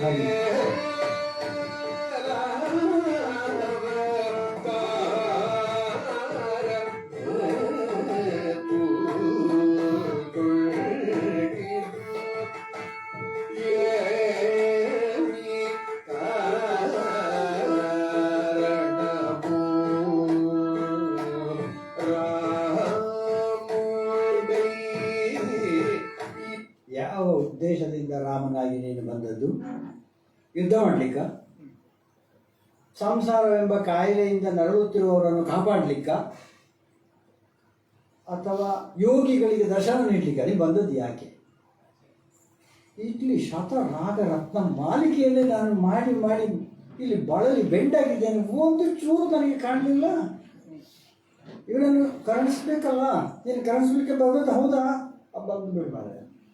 ಕಡೆಗೆ ಹೋಗುವಾಗ ಅದಕ್ಕೆ ಸಬ್ಮಿಷನ್. ಇಷ್ಟು ಅಸಹನೆಯಿಂದ ಸಹನೆಯ ಕಡೆಗೆ ಹೋಗುವಂಥ ಎಲ್ಲ ಕೃತಿಗಳನ್ನು ನೀವು ನೋಡಿದರೆ ಅಲ್ಲಿ ಅಸಹನೆ ಅಲ್ಲ, ನಾಳೆ ಸಿಕ್ಕಬಹುದು, ನಾಳೆ ಬರ್ತಾನೆ ಅಂತ ಹೇಳುವಂಥ ಒಂದು ಉತ್ಸುಕತೆ ಉಂಟು, ಇನ್ನೂ ಸಹ ಆಸೆ ಉಂಟು ತ್ಯಾಗರಾಜರಿಗೆ. ಹಾಗಾಗಿ ಅವರ ಆ ಹಾಡಿನ ರಸದಲ್ಲಿ ನವಭಕ್ತಿ ಸ್ರೋತ ಇದೆ. ಶ್ರವಣ, ಕೀರ್ತನ, ಸ್ಮರಣ, ಪಾದ ಸೇವನ, ಅರ್ಚನ, ವಂದನ, ದಾಸ್ಯ, ಆತ್ಮ ನಿವೇದನ ಎಲ್ಲವೂ ಅವರ ಎಲ್ಲ ಕೃತಿಗಳಲ್ಲಿಯೂ ಒಂದಲ್ಲ ಒಂದು ರೀತಿಯಲ್ಲಿ ನಮಗೆ ನೋಡಲಿಕ್ಕೆ ಸಿಗ್ತದೆ. ಉತ್ಸವ ಸಂಪ್ರದಾಯ ಮಾಡಿದರು, ದಿವ್ಯ ಸಂಪ್ರದಾಯ ಮಾಡಿದರು, ದಿವ್ಯ ಪ್ರಬಂಧಗಳನ್ನೆಲ್ಲ ಮಾಡಿದರು, ಶೋಭಾನೆ ಪದ ಮಾಡಿದರು, ಕೀರ್ತನೆಗಳನ್ನು ಮಾಡಿದರು, ಕೃತಿಗಳನ್ನು ಮಾಡಿದರು. ಕೃತಿಗಳನ್ನು ಮಾಡಲಿಕ್ಕೆ ಹೊರಡುವಾಗ ಹಿಂದಿನ ಪೂರ್ವಸೂರಿಗಳು ಮಾಡಿದಂತಹ ಕೆಲವು ಪ್ರಬಂಧದ 4 ಭಾಗಗಳಿದೆ. ಉದ್ಗ್ರಾಹ, ಮೇಲಾಪಕ, ಧ್ರುವ ಮತ್ತು ಅಂತರ, ಲಾಸ್ಟಿಗೆ ಹೀಗೆ 4 ಭಾಗಗಳು. ನನಗೆ 3 ಬಹಳ ಇಂಪಾರ್ಟೆಂಟ್. ಉದ್ಗ್ರಾಹ ಅಂದರೆ ಎಡುಪು, ಸ್ಟಾರ್ಟ್. ಈಗ ನಾವು ಪಲ್ಲವಿ ಅಂತೇಳಿ ಹೇಳುವಂಥದ್ದು ಸುಮಾರಾಗಿ ಆ ಉದ್ಗ್ರಾಹಕ್ಕೆ ಹೋಲ್ತದೆ. ಧ್ರುವಪದ ಅಂತ ಒಂದಿದೆ, ಅದು ಅನುಪಲ್ಲವಿಗೆ ಸುಮಾರಾಗಿ ಹತ್ತಿರ ಬರ್ತದೆ. ಹಿಂದೂಸ್ತಾನಿಯಲ್ಲಿ ಅಂತ ಅಂತಿದೆ, ಅದು ಅನುಪಲ್ಲವಿಗೆ ಸುಮಾರಾಗಿ ಹತ್ತಿರ ಬರ್ತದೆ. ಅಂತೂ ಈ 4 ಧಾತುಗಳಿರುವಂಥದ್ದು, 4 ಧಾತು ಅಥವಾ 3 ಧಾತು ಅಥವಾ 2 ಧಾತು ಇರುವಂತಹ ಪ್ರಬಂಧ ರಚನೆಗಳನ್ನು ಮಾಡ್ತಾ ಇದ್ದದ್ದು ಆಗಿನ ಕಾಲದಲ್ಲಿದ್ದವು. ಅದನ್ನು ತ್ಯಾಗರಾಜರು ತ್ರಿಧಾತುವಾಗಿ ಪಲ್ಲವಿ, ಅನುಪಲ್ಲವಿ, ಚರಣ ಅಂತ 3 ಭಾಗಗಳಲ್ಲಿ ಕೃತಿಗಳನ್ನು ಮಾಡಿದರು. ಇದು ದೊಡ್ಡ ಮಹತ್ತರದ ಬದಲಾವಣೆ ಆಗಿನ ಕಾಲಕ್ಕೆ, ಒಂದು ದೊಡ್ಡ ರೆವಲ್ಯೂಷನ್ ತ್ಯಾಗರಾಜರು ತಂದದ್ದು. ಪಲ್ಲವಿ ಆದ ನಂತರ ಅನುಪಲ್ಲವಿ ಬಂದದ್ದು, ಆ ಲೈನ್ ಇದೆಯಲ್ಲ, ಅದು ಚರಣದ 3ನೇ ಲೈನ್ನಲ್ಲಿ ಮತ್ತೆ ಪುನಃ ಅದೇ ಧಾತು ಬರ್ತದೆ. ಮಾತು ಬೇರೆ, ಧಾತು ಅಂದರೆ ಆ ನೊಟೇಷನ್, ಸ್ವರ, ಅದು 3ನೇ ಲೈನಿಗಾಗುವ ಮತ್ತೆ ಅನುರಣಿಸ್ತದೆ. ಅದೇ ಥರ ಇರೋದು ಎಲ್ಲ ಕೃತಿಗಳ ರಚನೆಯಲ್ಲಿ ಬರುವಂಥ ಸ್ಟ್ರಾಟಜಿಗಳು. ಇದನ್ನು ಪ್ರಪ್ರಥಮವಾಗಿ ನಾವು ನೋಡ್ತಾ ಇರೋದು ತ್ಯಾಗರಾಜರದ್ರಲ್ಲಿ. ಶ್ಯಾಮಶಾಸ್ತ್ರಿಗಳದ್ದು ಅಥವಾ ದೀಕ್ಷಿತರದ್ದು ನಾನು ಹೇಳೋಕ್ಕೆ ಹೋಗೋದಿಲ್ಲದ ಆದ್ದರಿಂದ ನಾನು ಬರೀ ತ್ಯಾಗರಾಜರದ್ದು ಮಾತ್ರ ಹೇಳ್ತೇನೆ. ಅದು ಬರೀ ತ್ಯಾಗರಾಜರು ಮಾತ್ರ ಮಾಡಿದರು ಅಂತ ತಿಳಿಬೇಡಿ, ಅದರದ್ದು ವಿಷಯ ಹೇಳೋಕ್ಕೆ ಬೇಕಾದಷ್ಟಿದೆ. ತ್ಯಾಗರಾಜರು ಚಿತ್ರಿಸಿದ ರಾಮ, ಇದನ್ನು ಬೇರೆ ಬೇರೆ ರಸಗಳಲ್ಲಿ ಅದನ್ನು ವರ್ಣಿಸಿದ್ದಾರೆ. ಸೀತೆಯೊಂದಿಗೆ ವಿಹರಿಸುವಾಗ ಶೃಂಗಾರ ರಸ, ಶಿವಧನುರ್ಭಂಗದ ಸಮಯದಲ್ಲಿ ವೀರರಸ, ಕಾಕಾಸುರನನ್ನು ಕ್ಷಮಿಸುವಂತಲ್ಲಿ ಕರುಣರಸ, ಸೇತುಬಂಧನದಲ್ಲಿ ಅದ್ಭುತ ರಸ, ಶೂರ್ಪಣಖ ಪ್ರಸಂಗದಲ್ಲಿ ಹಾಸ್ಯರಸ, ಪಾಪ ಪ್ರಸಕ್ತಿಯಲ್ಲಿ ಭಯಾನಕ, ಪರಸ್ತ್ರೀ ಪ್ರಸಕ್ತಿಯಲ್ಲಿ ಬೀಭತ್ಸ, ನಿಮಗೆ ಗೊತ್ತಾಗಿರ್ತದೆ ಎಲ್ಲಿಂದ. ರಾವಣನನ್ನು ಸಂಹರಿಸುವಲ್ಲಿ ರೌದ್ರ, ಮುನಿಜನರಲ್ಲಿ ಸಂಹರಿಸುವಲ್ಲಿ ಸಂವಹನ ಮಾಡುವುದರಲ್ಲಿ ಶಾಂತರಸ. ಹೀಗೆ 9 ರಸಗಳನ್ನು ಅವರ ಎಲ್ಲ ಕೃತಿ ರಚನೆಗಳಲ್ಲಿ ನಮಗೆ ಉಣಿಸಿದ್ದಾರೆ. ನೀನು ದರ್ಶನ ನೀಡುವುದಕ್ಕೆ ನನಗೆ ಯಾಕೆ ಹಿಂದೇಟು ಹಾಕೋದು, ವಾರಕಣ್ಣಲ್ಲಿ ಯಾಕೆ ನೀನು ನನ್ನನ್ನು ನೋಡೋದು ಅಂತ ಒರಜು ಪುಜು ಅಂತ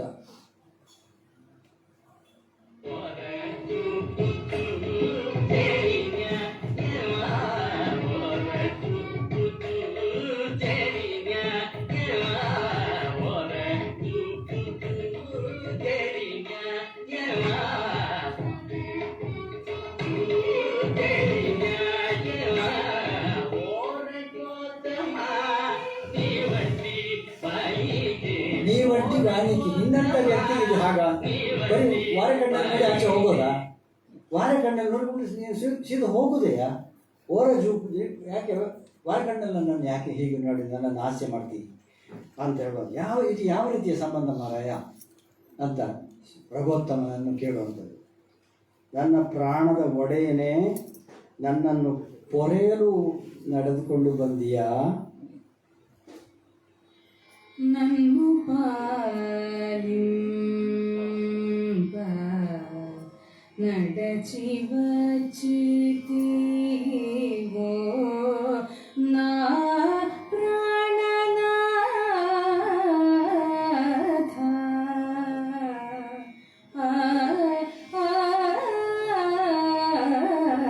ನನ್ನು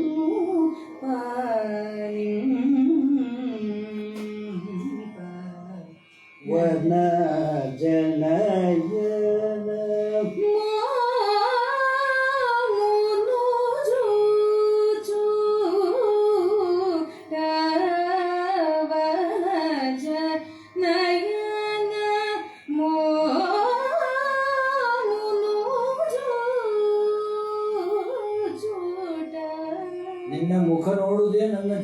ಪರಮ ಗುರಿ ಅಂತ ಎಣಿಸಿಕೊಂಡ ಈ ತ್ಯಾಗರಾಜನ ಮನಸ್ಸಿನ ಒಳ ಮರ್ಮವನ್ನು ತಿಳಿದ ನೀನು ನನ್ನನ್ನು ನೋಡಲಿಕ್ಕೆ ಅಂತ ನಡ್ಕೊಂಡು ಬಂದ್ಯಾ ಅಂತ, ನಡೆಸಿ ಬಂದ್ಯಾ ಅಂತ ನೋಡಿ. ಅದು ಎಂಥ ಒಂದು ಸಂತೋಷ ಇದೆ ಅದರಲ್ಲಿ. ಆ ರಾಮನ ಗೈಟ್ ಇವರಿಗೆ ಆದಂಥ ಸಂತೃಪ್ತಿ ಇದರಲ್ಲಿ ಹೇಳ್ತಾರೆ. ತಪ್ಪು ಮಾಡುತ್ತಿರುವ ನನ್ನನ್ನು ಯಾವ ದೊರೆ ಮಗನು ತಾನೇ ಕಾಯುವನು? ಯಾವ ದೊರೆ ಮಗ, ರಾಜನ ಮಗ ನಮ್ಗೆ ನಾನು ಇಷ್ಟು ತಪ್ಪು ಮಾಡಿದ್ದೀನಿ, ಅದು ನೀನು ಕಾಯಲಿಕ್ಕೆ ಬಂದಿಯಲ್ಲ ಅಂತ ದುಡುಕೂಗಲ ನನ್ನೆ ದೂರ ಕುಡುಕು ಚೂರ ಬೋಧಿಂಚಿನ ಸನ್ಮಾರ್ಗವಚನ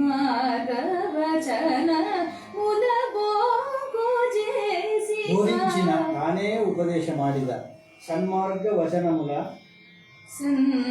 ಸನ್ಮಾರ್ಗವಚನ ಮೂಲ ಸುಳ್ಳು ಮಾಡಿ ಅದನ್ನು ಸುಳ್ಳು ಮಾಡಿದ್ದೀರಿ ನೀನು. ಪಟ್ಟು ಹಿಡಿದ ಸಾಧನೆಯನ್ನು ಹಠವನ್ನು ಹಿಡಿದು ಸಾಧಿಸಿಕೊಂತೀಯ ಮನಸ್ಸೇ.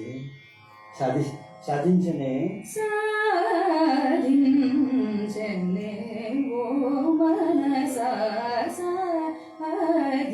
ದೇವಕಿ ವಸುದೇವರನ್ನು ಬೇಕಾದಷ್ಟು ಗೋಳಾಡಿಸಿದ್ಯಾ.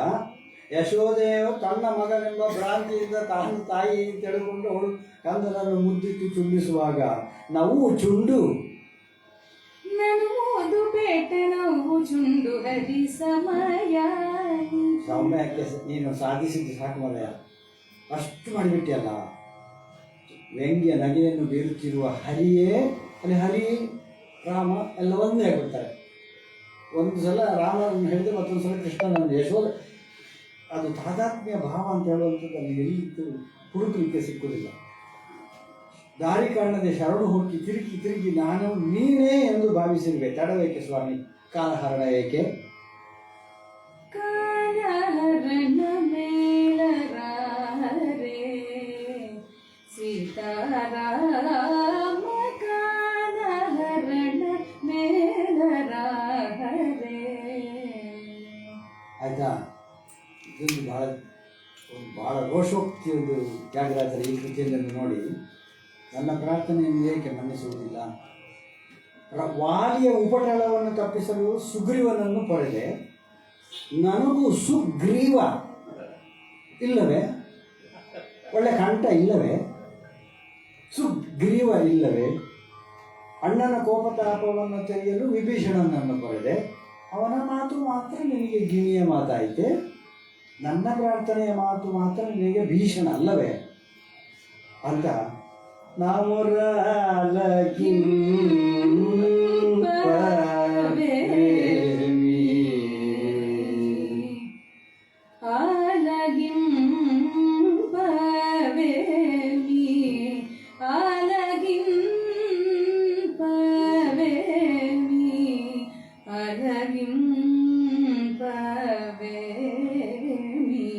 ಶ್ರೀರಾಮ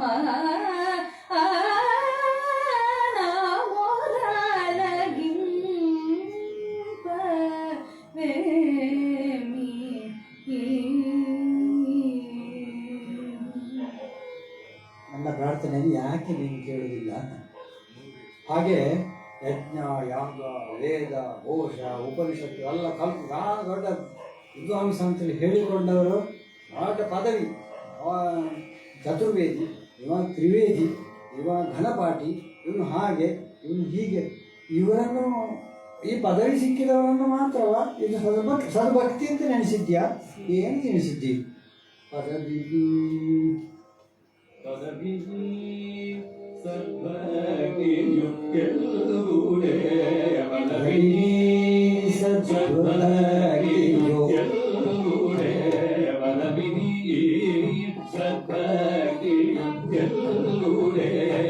ಅದೊಂದು ದೊಡ್ಡ ಪದವಿಯಾ? ಅದೊಂದು ದೊಡ್ಡ ಪದವಿಯ ನಿನ್ನ ಭಕ್ತಿಯೇ ಇಲ್ಲದೆ ಸುಮ್ಮನೆ ಏನೇನೋ ಹರಟ ಹೊಡಿತಾರೆ ಅವರು ಅಂತ ಅದನ್ನು ಚಾಲೆಂಜ್ ಮಾಡಿಬಿಡ್ತಾರೆ. ರಾಮನ ಮಂತ್ರ ಹೇಳಿದರೆ ಸಾಕು, ಇದೆಲ್ಲ ಬೇಡ. ನೆಕ್ಸ್ಟ್ ದೇವರನ್ನು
ಉಪೇಯ ನಾಮ ವಿವೇಕ ಎನ್ನುವ ಒಂದು ಗ್ರಂಥವನ್ನು ಉಪನಿಷತ್ ಬ್ರಹ್ಮ ಅವರು ಬರೆದಿದ್ದಾರಂತೆ.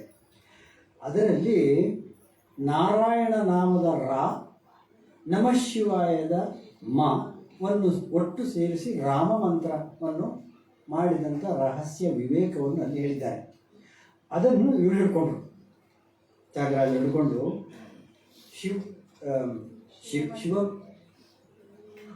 ಶಿವಮಂತ್ರಮೂನಕು ಮಾ ಜೀವಮು ಮಾಧವಮಂತ್ರಮೂನಕು ರಾಜೀವಮು.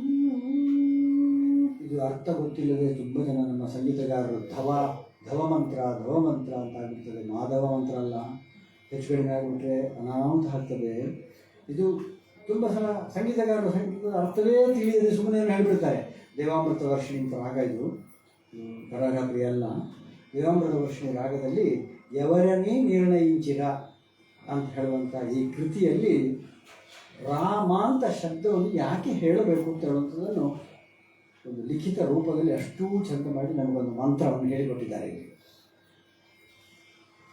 ತ್ಯಾಗರಾಜರ ಇಡೀ ಕೃತಿಗಳನ್ನು ನೋಡಿದರೆ, ಒಂದು ಪೂರ್ತಿ ಸಮಗ್ರವಾಗಿ ಒಂದು ಸ್ಕ್ಯಾನ್ ಮಾಡಿದರೆ ಒಂದು ರಾಮಾಯಣದ ಚಿತ್ರವನ್ನು ಬರೀಲಿಕ್ಕಾಗ್ತದೆ.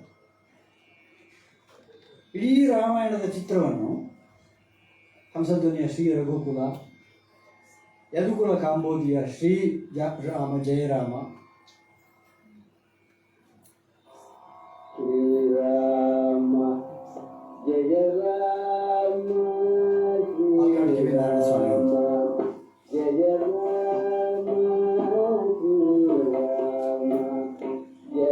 ರಾಮ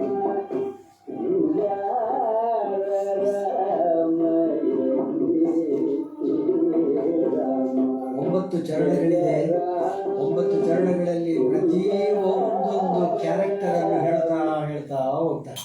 ಅದ್ಭುತವಾದಂಥ ಕೃತಿ ಯದುಕುಲ ಕಾಂಬೋಜಿಯಲ್ಲಿ ಏಕತಾನತೆಯಿಂದ ಹೋಗುವಂಥದ್ದು. ಇದನ್ನು ಯದುಕುಲ ಕಾಂಬೋಜಿಯನ್ನು ತೋರಿಸ್ಲಿಕ್ಕೆ ಹೊರಡಬಾರದು ಇದರಲ್ಲಿ, ಈ ಕೃತಿಯಲ್ಲಿ ಅದೇ ಥರ ಸ್ಟಿರಿಯೋ ಟೈಪ್ಡ್ ಯದುಕುಲ ಕಾಂಬೋಜಿ ಹಾಗೆ ನುಡಿತಾ ಇರ್ತದೆ.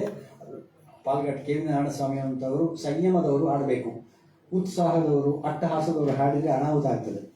ಇಲ್ಲಿ ಸೌರಾಷ್ಟ್ರದಲ್ಲಿ ವಿನಯ ಮುನ ಅಂತ ಒಂದು ಮತ್ತೊಂದು ಹಾಡಿದೆ. ಅದರಲ್ಲಿ ಸೀತೆಗೆ ಮಾಂಗಲ್ಯ ಕಟ್ಟಿದ್ದು ನಿನ್ನ ಕರಗಳಲ್ವೋ, ಪರಶುರಾಮನ ಧನುಸ್ಸಿನ ಶಕ್ತಿಯನ್ನು ಸೋಲಿಸಿದ್ದು, ವಿರಾಧನನ್ನು ವಧಿಸಿದ್ದು ನಿನ್ನ ಕರ ಅಲ್ಲವೋ, ಹೀಗೆ ಕರವನ್ನು, ಒಂದು ಕೈಯನ್ನು ವಿವರಿಸುವುದು, ನೇತ್ರವನ್ನು ಹೊಗಳೋದು, ಸೌಂದರ್ಯ ಹೇಳ್ತಾ ಹೀಗೆ ಮಾಡುವಂಥ ಅದ್ಭುತ ಕೃತಿಯನ್ನು ಇಂಥವುಗಳಲ್ಲೆಲ್ಲ ನಾವು ಕಾಣ್ಬೋದು. ಅಲ್ಲಿ ರಾಮಾಯಣದ ಕೆಲವು ಎಪಿಸೋಡ್ಸ್ಗಳನ್ನು ಹೇಳ್ತಾ ಅವರು ಮುಂದುವರಿತಾರೆ. ನಮಗೆಲ್ಲರಿಗೂ ಗೊತ್ತಿರುವ ಹಾಗೆ ಜಗದಾನಂದ ಕರೆ ನಂದಕಾರಕ. ಎಲ್ಲರಿಗೂ ಗೊತ್ತಿರುವಂಥದ್ದು ಪುಷ್ಪಗೌಡ ಪಂಚಮಿ ದಿವಸ ಎಲ್ಲರೂ ರೇಡಿಯೋ ಅಥವಾ ಟಿ ವಿ ಎದುರಿನಲ್ಲಿ ಹಾಕಿದರೆ ತಿರುವಯ್ಯಾರಿಂದ ಬಂದದ್ದನ್ನು ನೀವೆಲ್ಲ ಕೇಳಿರ್ತೀರಿ, ಹೊಸರದಲ್ಲಿ ಹಾಡಿದ್ದು ಕೇಳಿರ್ಬೋದು. ಆದರೂ ಜಗದಾನಂದಕಾರಕ, ಜಗತ್ತಿಗೆ ಒಂದು ಎಲ್ಲರಿಗೆ ಗೊತ್ತಾಗಿರುವಂಥ ಈ ಹಾಡು ತ್ಯಾಗರಾಜರು ಬರೆದಿರೋದು. ಅಷ್ಟೋತ್ತರ, ರಾಮಾಷ್ಟೋತ್ತರವನ್ನು ಕುರಿತಾಗಿ ಮಾಡಿ ಅದನ್ನೇ ಬರೆದದ್ದು. ರಾಮಾಷ್ಟೋತ್ತರ 108 ಹೆಸರುಗಳಿರುವಂಥದ್ದು. ವಿಶೇಷ ಅಂದರೆ ರಾಮ ಅಂತ ಹೆಸರಿಲ್ಲ ಇದರಲ್ಲಿ. ರಾಮಾಷ್ಟೋತ್ತರದಲ್ಲಿ ರಾಮ ಎಂಬ ಹೆಸರಿಲ್ಲದೆ ರಾಮಾಷ್ಟೋತ್ತರವನ್ನು ಪೂರ್ತಿಯಾಗಿ ಬರೆದಿದ್ದಾರೆ. ಪಾದವಿಜಿತ ಮೌನಿ, ಪಾದ ವಿಜಿತ ಮೌನಿ ಶಾಪ ಸಮ ಪರಿಪಾಲವರ ಮಂತ್ರ ಗ್ರಹಣ. ಇದು ಬಾಲಕಾಂಡ, ಇದು ಬಾಲಕಾಂಡ. ಅಗಣಿತ ಅಗಣಿತ ಗುಣ ಕನಕ ಚೇಲ ಇದು ಅಯೋಧ್ಯಾಕಾಂಡ. ಕರದೃತ ಕರಧೃತ ಶರಜಾಲ ಸುರಮದ ಪಹರಣ ವನಿ ಸುರ ಸುರ. ಅರಣ್ಯಕಾಂಡ. ಅಗಣಿತ ವಾನರಾಧಿಪ ಅಂಗ್ರಿಯುಗ. ಗಣಿತ ವಾನರಾಧಿಪನ ತಾಂಗ್ರಿಯುಗ ಜಗದ. ಅದು ಕಿಷ್ಕಿಂಧ ಕಾಂಡ. ಸುರ ಸುರ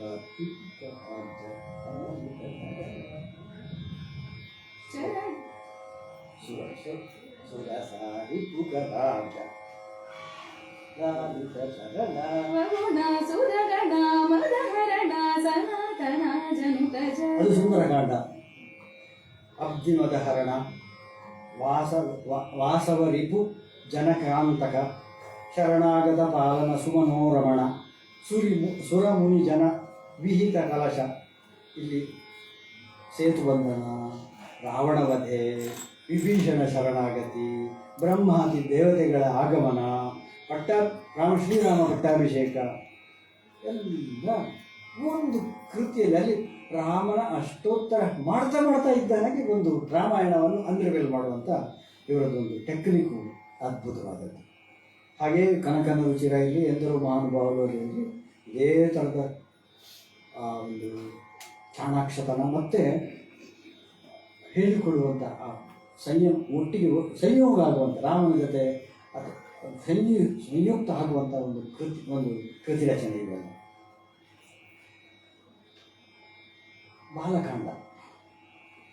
ಬಾಲಕಾಂಡಕ್ಕೆ ಕೌಸಲ್ಯ ರಾಮ ಸಂಭಾಷಣೆಯನ್ನು ಬಹಳ ಒಂದು ಚಂದವಾದಂಥ ಒಂದು ಕೃತಿಯಲ್ಲಿ ರಾಮ ರಾಮ ರಾಮಲಾಲಿ ಎನ್ನುವ ಒಂದು ಕೃತಿಯಲ್ಲಿ ನೋಡಿ. ರಾಮ ರಾಮ ರಾಮಲಾಲಿ ಶಹನ. ಶ್ರೀ ರಾಮ ರಾಮ ಲಾವಣ್ಯ ಲಾಲಿ. ತೊಟ್ಲಲ್ಲಿ ಹಾಕಿ ತೂಗಬಹುದಲ್ಲ, ಹಾಗೆ ಆ ಒಂದು ಸನ್ನಿವೇಶವನ್ನು ಕ್ರಿಯೇಟ್ ಮಾಡಿಬಿಟ್ರು. ಆಮೇಲೆ ಆಟ ಆಡಲಿಕ್ಕೆ ಹೋಗ್ತಾರೆ ಮಕ್ಕಳು. ಆಟ ಆಡುವಾಗ ರಾಮ ಕಣ್ಣು ಮುಚ್ಚಲು ಆಟ ಬರೆದು ಬೇಡ ಅಂತ 7ನೇ ಪಾದಕ್ಕಾಗುವ 7ನೇ ಚರಣದಲ್ಲಿ ಅಮ್ಮ ಕೇಳ್ತಾಳೆ, ನೀನು ಯಾಕೆ ಆಟಕ್ಕೆ ಹೋಗೋದಿಲ್ಲ ರಾಮ? ಹೋಗಲ್ಲ ಮಕ್ಕಳೊಟ್ಟಿಗೆ ಆಟ ಆಡಲ್ಲ? ಬೇಡ ಅಂತಾರೆ. ಯಾಕೆ? ಅವರು ಕಣ್ಣು ಮುಚ್ಚಲು ಆಟ ಆಡುವಾಗ ಕಾಯಿಯನ್ನು ಹೀಗಿಟ್ಕೊಂಡ್ರೆ ಕಣ್ಣು ಉಂಟಂತೆ ಒಂದು ಕಣ್ಣು ಕಾಣ್ತದೆ. ಕಣ್ಣು ಮುಚ್ಚಲ ಆಟ ಆಡಿದ್ರೆ ಮಕ್ಕಳು ಬೇಡ, ನೀನು ಆಟಕ್ಕಿಲ್ಲ ಅಂತ ಹೇಳಿದ್ದಾರಂತೆ. ಅದರದ್ದೊಂದು ಸನ್ನಿವೇಶ ನೋಡಿ. ಆ 8ನೇ ಚರಣ 8 ಕನುಲು ಮೂಸಿಯಾಡಿನಾರು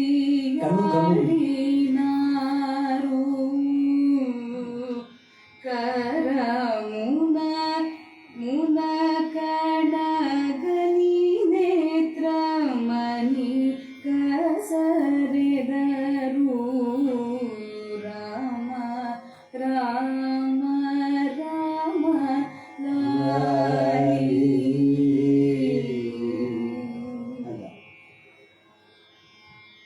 ಬಾಲಕಾಂಡದಲ್ಲಿ ಬರುವಂಥ ವಿಶ್ವಾಮಿತ್ರನ ಎಂಟ್ರಿ ಬಹಳ ಇಂಪಾರ್ಟೆಂಟ್ ನಮಗೆ.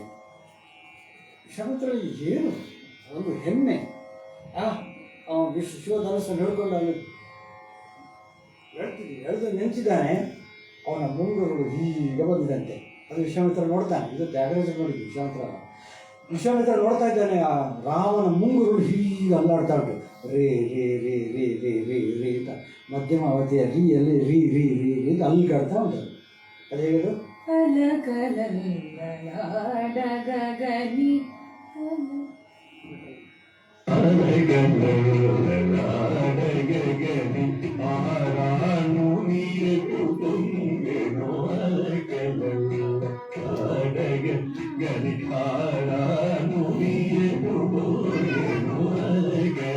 ಮುಂಗುರುಳು ಅಲ್ಲಾಡ್ತಾ ಇದ್ದಂತೆ ಅದನ್ನು ನೋಡ್ತಾ ಕೂತಿದ್ದಾರೆ ವಿಶ್ವಾಮಿತ್ರ.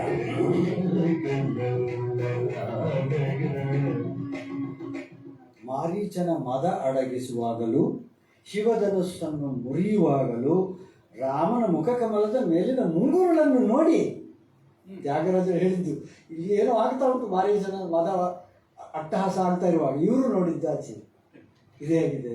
ಅಲಕಲಲ್ಲಲಾಡಗಗನಿತ ಅದು ಆ ಮುಂಗುರುಳು ಅಲ್ಲಾಡುವಾಗ ಮಧ್ಯಮಾವತಿಯಲ್ಲಿ ರೇ ರೇ ರೇ ರೇ ರೇ ಅಲ್ಲ, ಸ್ಟ್ರೈಟ್ ಹಿಡಿಬಾರ್ದು, ಇಷ್ಟೊಂದು ಬೃಂದಾವನ ಸಾಂಗ್ ಆಗುತ್ತೆ. ಹಾಗೆ ಮಾಡಬಾರ್ದು.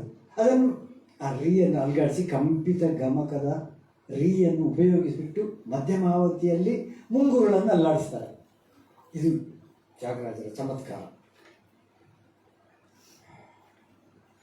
ಶ್ರೀರಾಮ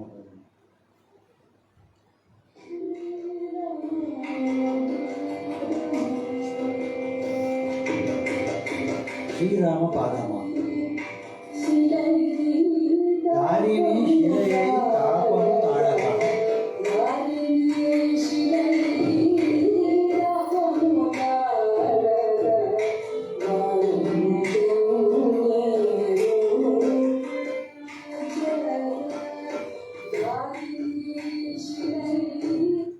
ಉಳಿದದ್ದು ಹಾಡಲಿಕ್ಕೆ ಸಮಯದ ಕೊರತೆ ಇರೋದ್ರಿಂದ ಸ್ವಲ್ಪ ಕಟ್ ಮಾಡ್ತೇನೆ. ದಾರಿಣಿ ಶಿಲೆಯನ್ನು ನೀನು ಅವಳು ತಾಪದಿಂದ ಕಾಯ್ತಾ ಇದ್ದಾಳೆ, ನೀನು ಒಂದು ಮೆಟ್ಟಿದ ಕೂಡಲೇ ಅವಳು ಮೇಲೆ ಬರುವಾಗ ಆಯ್ತಲ್ಲ ಅಂತ ಅಹಲ್ಯೆಯ ಒಂದು ರೂಪವನ್ನೊಂದು ಆ ಶ್ರೀರಾಮ ಪಾದ ಸ್ವರಾಕ್ಷರಗಳನ್ನು ತಗೊಂಡು ಬಂದು ಬಹಳ ಚಮತ್ಕಾರವಾಗಿ ಅಮೃತವಾಹಿನಿ ಅಂತ ಹೇಳುವಂಥ ಈ ರಾಗವನ್ನು ಅವರು ನಟಬೇರಿ ಜನ್ಯವಾದ್ದು ಈ ರಾಗವನ್ನು ಅದರಲ್ಲಿ ಮಾಡಿದ್ದಾರೆ. ಹಾಗೆ ಒಂದೆರಡು ಮೂರು ಅಹಲ್ಯೆಯನ್ನೇ ಕುರಿತಾಗಿ ಬರೆದಂತಹ ತಲಚಿನಂತನೆ ಶ್ರೀರಾಮ ಜಯರಾಮ ಅದರಲ್ಲೆಲ್ಲ ಅಹಲ್ಯ ಕುರಿತಾಗಿದೆ. ಸೊ ಇದೆಲ್ಲ ಬಾಲಕಾಂಡದಲ್ಲಿ ಬರುವಂಥದ್ದು. ಅಯೋಧ್ಯ ಕಾಂಡದಲ್ಲಿ ಕೈಕೇಯಿ ಅಂತ ಹೇಳಿದ ಕೂಡಲೇ ಒಂದು ಅವಳ ಸೂಯ ಪರಳು ಅವ ಬಿಟ್ಬಿಡೋದಿಲ್ಲ ತ್ಯಾಗರಾಜರು ಕೈಕೇಯಿಯನ್ನು. ಅವಳಿಗೆ ದೈವದ ಮಾಯದ ಬಲೆಯಿಂದ ಹಾಗೆ ಮಾಡಿದ್ದಷ್ಟೇ ಅಲ್ಲದೆ ಅವಳೆಲ್ಲ ಹಾಗೆ ಮಾಡಿದ್ದಲ್ಲ ಅಂತೇಳಿ ಹೇಳಿಬಿಟ್ಟು ಅಲನಾಡು ವಸಿಷ್ಠಾದುಲು ಪಟ್ಟಮು ಗಟ್ಟೆ ಪಲುಕುಲ ವಿನಿ ವೇಗಮೇ ಭೂಷಣಮುಲ ನೊಸಗಿನ ಕೈಕನು ಮಾಯ ಒಲವೇಸಿ ತ್ಯಾಗರಾಜ ವರದು ಋತಾ ಜನಗಲೇದ ಮನಸ ಸಾಮರ್ಥ್ಯಮೇ ಮನಸ ಇದು ವರ್ಧನಿ ಅಂತ ಒಂದು ಬಹಳ ಅಪರೂಪದ ಹಾಡು.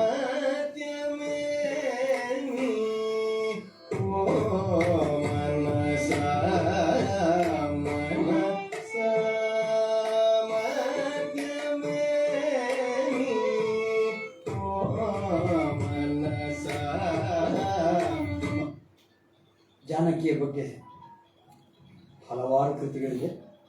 ಅದರಲ್ಲಿ ಸರಿಯವ್ವರೆ ಒಂದು ಲೈನ್ ನೆನಪಿಸಲಿಕ್ಕೆ, ಜಾನಕಿಯನ್ನು ನಾವು ಈಗ ನೆನಪಿಸಿದ್ರೆ ಇನ್ಯಾವ ನೆನಪಿಸುವುದು? ಸರಿಯವ್ವರೆ ಶ್ರೀ ಜಾನಕಿ. ಸರಿಯವ್ವರೆ ಶ್ರೀ ಜಾನಕಿ ಸರಿಯವ್ವರೆ ಮಾ ಜಾನಕಿ ಚಟಬಟಗ ಮಾ ಜಾನಕಿ ಚಟಬಟಗ. ರಾಜಸುಖವನ್ನು ಅನುಭವಿಸುವುದು ಬಿಟ್ಟು ಇವನ ಹಿಂದೆ ತಿರುಗಿ ಕಾಡಿಗೆ ಹೋಗ್ತಿರಂತೇಳಿ ಹೊರಟಿದ್ಯಲ್ಲ ಅಂತ ತಿಳಿಸಿ ಸರಿಯವ್ವರೆ ಶ್ರೀ ಜಾನಕಿಯಲ್ಲಿ ಸೀತೆಯನ್ನು ಕೊಂಡಾಡ್ತಾರೆ. ಮಾ ಜಾನಕಿಯಲ್ಲಿ ನೀನು ಆಮೇಲೆ ಯುದ್ಧಕಾಂಡದಲ್ಲಿ ಬರುವಾಗ ಮಾತನಾಡೋಣ, ಈಗ ಬೇಡ. ಅಲ್ಲಿ ಕೂಡ ಮಾ ಜಾನಕಿಯನ್ನು ಬಹಳ ನೆನೆಸಿಕೊಳ್ತಾರೆ. ಅರಣ್ಯಕಾಂಡದಲ್ಲಿ ಅಡಿಕೆ ಸುಖಮನಲ್ಲಿ ಆಶ್ರయింಚಿ ಆಶ್ರయింಚಿ ವರಮಡಿಗಿನ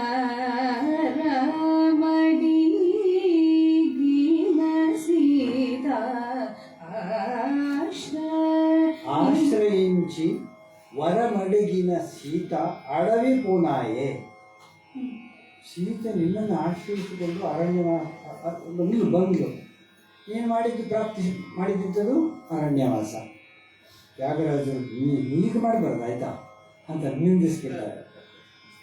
ಇಲ್ಲಿ ರಾಮನಲ್ಲಿಗೆ ಕೋಪ ಇದೆ, ಸೀತೆಯಡೆಗೆ ಸಹಾನುಭೂತಿ ಇದೆ. ಆಶ್ರಯಿಂಚಿ ವರಮಡಗಿನ ಸೀತ ಅಡವಿ ಪೋಣಾಯಿ, ಅಡವಿಗೆ ಹೋಗುವಾಗ ಮಾಡಿಬಿಟ್ಟಿಯಲ್ಲ, ಹೀಗೆ ಮಾಡ್ಬೋದಾ ಅಂತ ಒಂದು ರಾಮನ ಚೂರು ನಿಂದನೆ ಮಾಡುವಂಥ ಒಂದು ಕೃತಿ ಇದೆ. ಅಡಿಗಿ ಸುಖಮು ಅಂತ ಒಂದು ಮಧ್ಯಮಾವತಿದ ಒಂದು ಕೃತಿ ಇದೆ. ಕೇಳಲೇಬೇಕಾದದ್ದು. ಎಷ್ಟೆಷ್ಟೋ ಕಾಂಡಗಳಲ್ಲಿ, ರಾಮಾಯಣ ಬೇರೆ ಬೇರೆ ಕಾಂಡಗಳಲ್ಲಿ ಬರುವಂಥ ವಿಚಾರಗಳನ್ನು ಇದರಲ್ಲಿ ಒಂದೊಂದು ತುಣುಕು ಹಾಕಿಬಿಡ್ತಾರೆ. ಶಬರಿಯ ಬಗ್ಗೆ ಬಂದಾಗ ಯಾರು ಕವಿಗಳು ಶಬರಿಯನ್ನು ಹೊಗಳಿಲ್ಲ, ಮಾತಾಡಲಿಲ್ಲ. ತ್ಯಾಗರಾಜರಿಗೆ ಸಿಕ್ಕಿದ್ದು ಅದ್ಭುತ. ಎಂತನೇ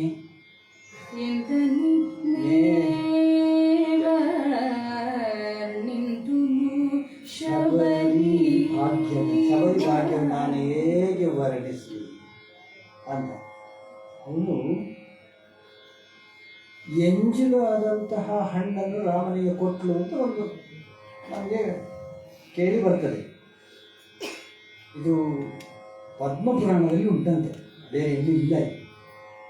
ರುಚಿ ನೋಡಿದ ಹಣ್ಣುಗಳನ್ನೇ ಕೊಟ್ಟರು ಶಬರಿ ಅಂತ. ಶಬರಿ ಎಂಗಿ ರುಚುಮ ಅಪರಾಮ ಭಕ್ತಿಯಲ್ಲಿ ಎಂಜಿಲನ್ನು ಮಾಡಿದಂತೆ ಕೊಟ್ಬಿಟ್ರು ಅಂತ. ಶಬರಿ ಎಂಗಿಲಿಚುನ ಚಂದ್ರಧರುಡು ಮೇಚುನ ಶಬರಿ ಎಂಗಿಲಿಚುನ. ಅವಳು ಅದನ್ನು ಕೊಟ್ಟದಂತ ಇಲ್ಲಿ ಉಲ್ಲೇಖ ಮಾಡ್ತಾರೆ. ಅದು ವಾಲ್ಮೀಕಿ ರಾಮಾಯಣದಲ್ಲಿ ಇಲ್ಲ ಅಂತ ಹೇಳೋದು. ಸ್ವಯಂ ಪ್ರಭೆ ಅಂತ ಒಂದು ಕ್ಯಾರೆಕ್ಟರ್ ಬರ್ತದೆ. ಈಕೆ ಶಾಂಡಿಲ್ಯನ ಮಗಳು, ಗುಹೆಯರಲ್ಲಿ ವಾಸ, ಬ್ರಹ್ಮವಾದಿನಿ, ಬ್ರಹ್ಮ ಜ್ಞಾನಾರ್ಜನೆಗಾಗಿ ತನ್ನ ಇಡೀ ಜೀವನವನ್ನು ಉಡುಪಾಗಿರಿಸಿಕೊಂಡವಳು. ಈಕೆ ಸೀತೆಯನ್ನು ಹುಡುಕಿಕೊಂಡು ಬಂದಂಥ ವಾನರೋತ್ತಮನನ್ನು ಸತ್ಕರಿಸಿದ ತಪಸ್ವಿನಿ. ಅಬಲೆಯಾದ ಸ್ವಯಂಪ್ರಭೆಗೆ ಅಚಲ ಪದವಿ ನೀಡುತ್ತಿದ್ದೀಯೇ. ಅಬಲ ಸ್ವಯಂಪ್ರಭುಕು ಅಬಲ ಸ್ವಯಂ ಪ್ರಭಕು ದೈವಮಚಲ ಪದವಿ ನೀಚುನ. ಈಗ ಅರ್ಥ ಆಗ್ತದಲ್ಲ, ಅದು ಅಷ್ಟು ಅವಳಿಗೊಂದು ಕೊಡ್ತೀಯಲ್ಲ, ಅವಳಿಗೊಂದು ಪದವಿ ಕೊಡ್ತೀಯಲ್ಲ ನೀನು ಸ್ವಯಂಪ್ರಭೆಗೆ ಅಂತ. ಹಾಗೆ ಶ್ರೀರಾಮನಿಗೂ ತನಗೂ ನಡುವೆ ಏರ್ಪಟ್ಟಿದ್ದ ವಿರಹದ ಘಟ್ಟವೊಂದರಲ್ಲಿ ತ್ಯಾಗರಾಜರು ಸ್ವಯಂಪ್ರಭೆ ಏನಾದರೂ ತಮ್ಮ ವಿರುದ್ಧವಾಗಿ ಚಾಡಿ ಏನಾದರೂ ಹೇಳಿಲ್ಲ ತಮಗೆ ಅಂತ ಸ್ವಯಂಪ್ರಭೆಯ ಮೇಲೆ ಅನುಮಾನಿಸಿದ್ರು ತ್ಯಾಗರಾಜರು. ಬಾಲಯವು ಸ್ವಯಂಪ್ರಭಾ ಚೆಪ್ಪೆನೋ ಎಂದು ಕೀಚಲವು ಅಂತ ಒಂದು ಶಂಕರಾಭರಣದ ಕೃತಿಯಲ್ಲಿ ಹೀಗೊಂದು ಅನುಮಾನವನ್ನು ಪ್ರಕಟಿಸಿಬಿಡ್ತಾರೆ. ಅಡಿಗಿಸ್ಕೋಮನಲ್ಲಿ ಶೋಭಣಕಿ ಆಶಹರಣ ಕಸಿಷ್ಟ ಮಾಡುಗ ಅಪೂಡೆ ಮೂಕು ಓಯೆ ಓರಾಮನಿನ್. ಶೂರ್ಪಣಕಿ ರಾಮನನ್ನು ಮೋಹಿಸಿ ವಿವಾಹವಾಗಲು ಬರ್ತಾಳೆ. ಇದನ್ನು ನಿರಾಕರಿಸಿದ ರಾಮ ಲಕ್ಷ್ಮಣನಲ್ಲಿಗೆ ಕಳಿಸ್ತಾನೆ. ಆಕೆಯ ಮುಕ್ತಿಗೆ ಹೋಗಿ ಕತ್ತರಿಸ್ತಾನೆ. ಕಥೆಯೂ ಸರಿ. ಆದರೆ ರಾಮನನ್ನು ಬಯಸಿ ಬಂದವರು ಯಾರು ಸಂತೋಷ ಪಡಲಿಲ್ಲ. ಇದು ತ್ಯಾಗರಾಜರ ಕಂಪ್ಲೇಂಟು ಎಂಬ ನಿಂದಾಸ್ತುತಿಯನ್ನು ತ್ಯಾಗರಾಜರು ಶೂರ್ಪಣಕಿ ಆಶಹರಣ ರಕ್ಕಸಿ ಇಷ್ಟ ಮಾಡುಗ ಅಪ್ಪನೇ ಮುಕ್ಕು ಹೋಯೆ ಅವು ಹೋಯ್ತು ಹೀಗೆ ಮಾಡಿಬಿಟ್ಟಿಯಲ್ಲ. ಇನ್ನೊಂದು ಕಾಕಾಸುರ, ಪೌರಾಣಿಕವಾಗಿ ಕಾಕಾಸುರ ಸೀತೆಯನ್ನು ಹಿಂಸಿಸ್ತಾನೆ, ಅವಮಾನಗೊಳಿಸ್ತಾನೆ. ಇದರಿಂದ ಕೋಪಗೊಂಡ ರಾಮ ತೃಣವೊಂದನ್ನು ಬ್ರಹ್ಮಾಸ್ತ್ರವಾಗಿ ಬಿಟ್ಟು ಕಂಜಜಾಸ್ತ್ರ ಅಂತ ಒಂದು ಶಬ್ದ ಬರ್ತದೆ. ಕಾಕಾಸುರನ ಮೇಲೆ ಬಿಟ್ಟೋದಕ್ಕೆ ಅವನ ಬಲಗಣ್ಣಿನ ಮೇಲೆ ಹೋಗಿ ಕಾಕಾಸುರ ಒಕ್ಕಣ್ಣಾಗ್ಬಿಡ್ತಾನೆ. ಅದರದ್ದು ಶ್ರೀಕಾಂತನಿ ಎಡಬಲ ಅಂತ ಒಂದು ಕೃತಿಯಲ್ಲಿ ಭವಪ್ರಿಯ ಅಂತ ರಾಗ.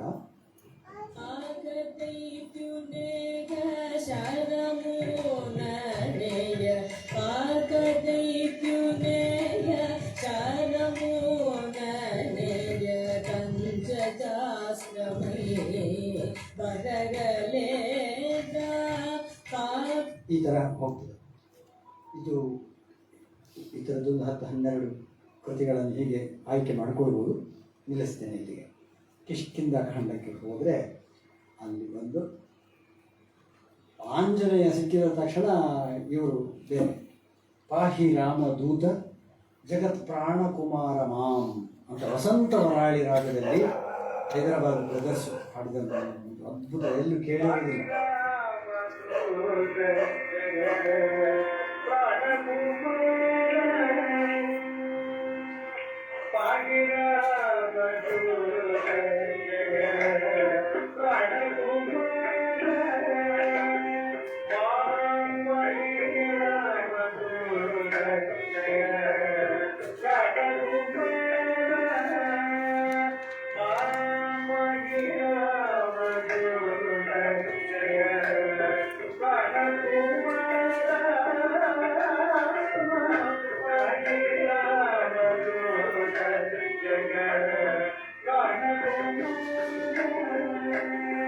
ನಟಭೈರವಿ ರಾಗ ಜನ್ಯದ ನಿಷಾದಾಂತ್ಯ ರಾಗ. ಇದೊಂದು ಬಹಳ ಅಪರೂಪ, ನಾವು ಕೇಳಿರುವುದೇ ಇಲ್ಲ. ಇದು ಹೈದರಾಬಾದ್ ಬ್ರದರ್ಸ್ ಅಷ್ಟನ್ನು ಅದನ್ನು ಅಜರಾಮರ ಮಾಡಿಬಿಟ್ಟಿದೆ ಈ ಹಾಡನ್ನು.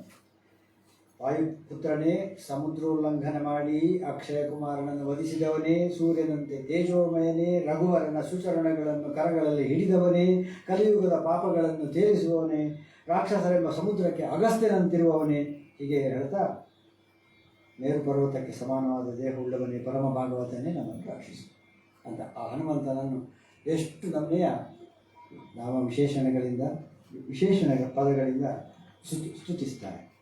ಗೀತಾರ್ಥಮು ಅಂತ ನಮಗೆಲ್ಲರಿಗೂ ಗೊತ್ತಿರುವಂಥ ಸುರುಟಿ ರಾಗದ್ದು. ಇದರಲ್ಲಿ ವಾತಾತ್ಮಜುನಿಗೆ ಬಾಕ ತಿಳಿಸುವ, ನೀನು ಸರಿಯಾಗಿ ಚೆನ್ನಾಗಿ ಹೇಳಿದ್ದೆಲ್ವಾ ಗೀತಾರ್ಥವನ್ನು ವಾತಾತ್ಮಜನಿಗೆ ಅಂತ ಹೇಳುವಂಥದ್ದು.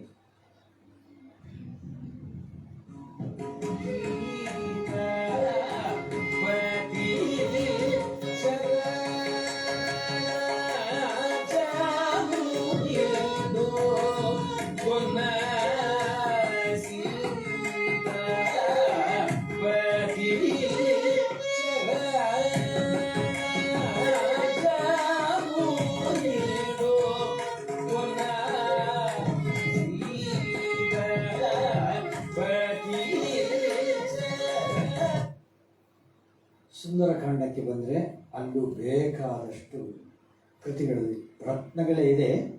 ಒಂದು ಅಳಿಲ ಭಕ್ತಿಯ ಬಗ್ಗೆ ಮಾತ್ರ ಎತ್ತಿ ಉದ್ಧರಿಸುವಂಥ ಒಂದು ಕೃತಿಯೊಂದು ನಮಗೆ ಕಾಣ್ತದೆ. ಉಡತ ಭಕ್ತಿಗನಿಯೊಬ್ಬ ತಿಲ್ಲಗಲೇದ. ಉಡತ ಭಕ್ತಿ, ಅಳಿಲಿನ ಭಕ್ತಿ ಇದು ಎಂದು ಕುನ್ನಿರುದಯ ಅಂತ ಹರಿಕಾಂಬೋಜಿಯಲ್ಲಿ ಬರುವಂಥ ಒಂದು ಕೃತಿ. ಇದು 3ನೇ ಚರಣ ಮಾತ್ರ. ಉಡತ ಭಕ್ತಿಯಲಿ ಹೂವದೆಲ್ಲಗಳೆದ ಎಂದುಕೋ ನೀದಯ.